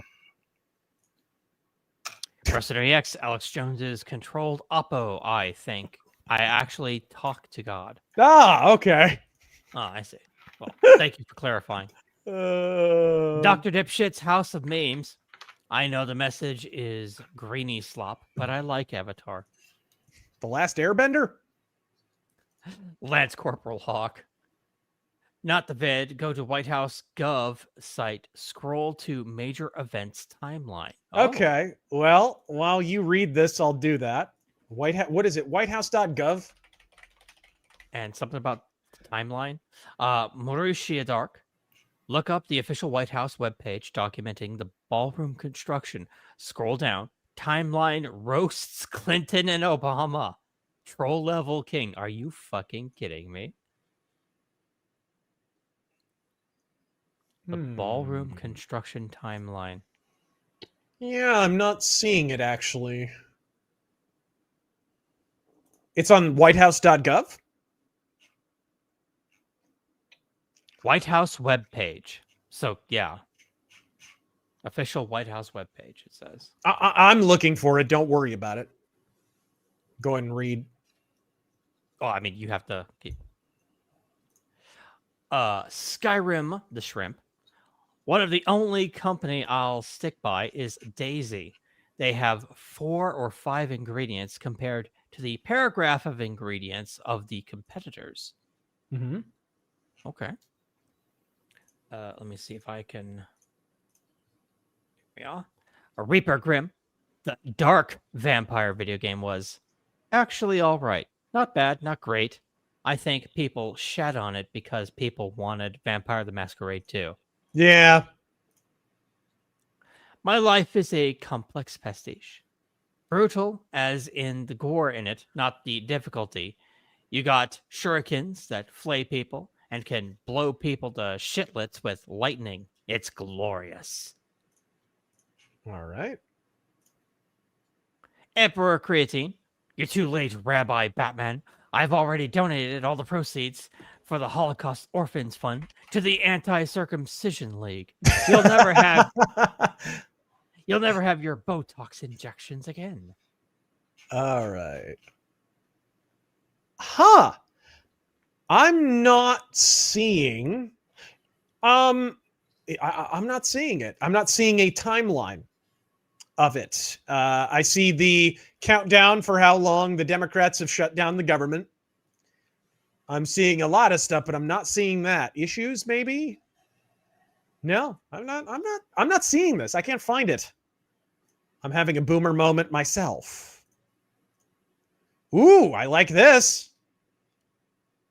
Terran? Sorry, I was searching. Viking, rumor has it, State Electoral College has caught Trump's ear. Could only be a rumor, but fingers crossed. Well, I mean we know a couple of people close to him. Yeah, like, we know. hopefully- I'm on speaking terms. I have the phone number of a few people in the administration, and I know they're aware of it because I've talked to them about it. So, The Loner. When you get a chance, look up the experiment where a couple raised a baby and a baby chimp together to see how it would make the chimp smarter, but instead made the baby dumber. I believe it. Lynn Hero. My proudest moment is resisting the call of welfare. Even while homeless, I worked for my meals, returned to God, and I'm better for it. Fuck welfare. good shit, bro. Good Okay, on somebody you. says it's in the about section. So I'm going to look there while you read this, sir. The Southern Gentleman. You've mentioned Turkish Mausers being affordable. What other Great War era rifles do you know of that don't cost an arm and a leg? What other Great War era rifles do you know that? The carbine model of M95 is not that expensive. Sporterized anything is less expensive. Although sometimes you get those fuds who are like, I know what I got. But at a proper gun store where the people aren't retards, you'll usually get those for reasonably cheap. Cheaper than an actual stock Mauser or the like. Overkill. What's with these no kings parades? There is no about section, gang. July 4th was Maybe over I'm on the 4 wrong months ago. website. Yeah. And contact issues. There is no about section that I can see. Maybe I'm on the wrong website. I just Googled it. Uh-huh. Hold on.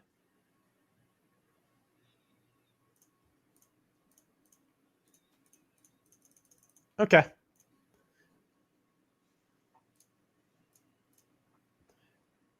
Send Leon S. Kennedy to the 1960s. Yes! Yes!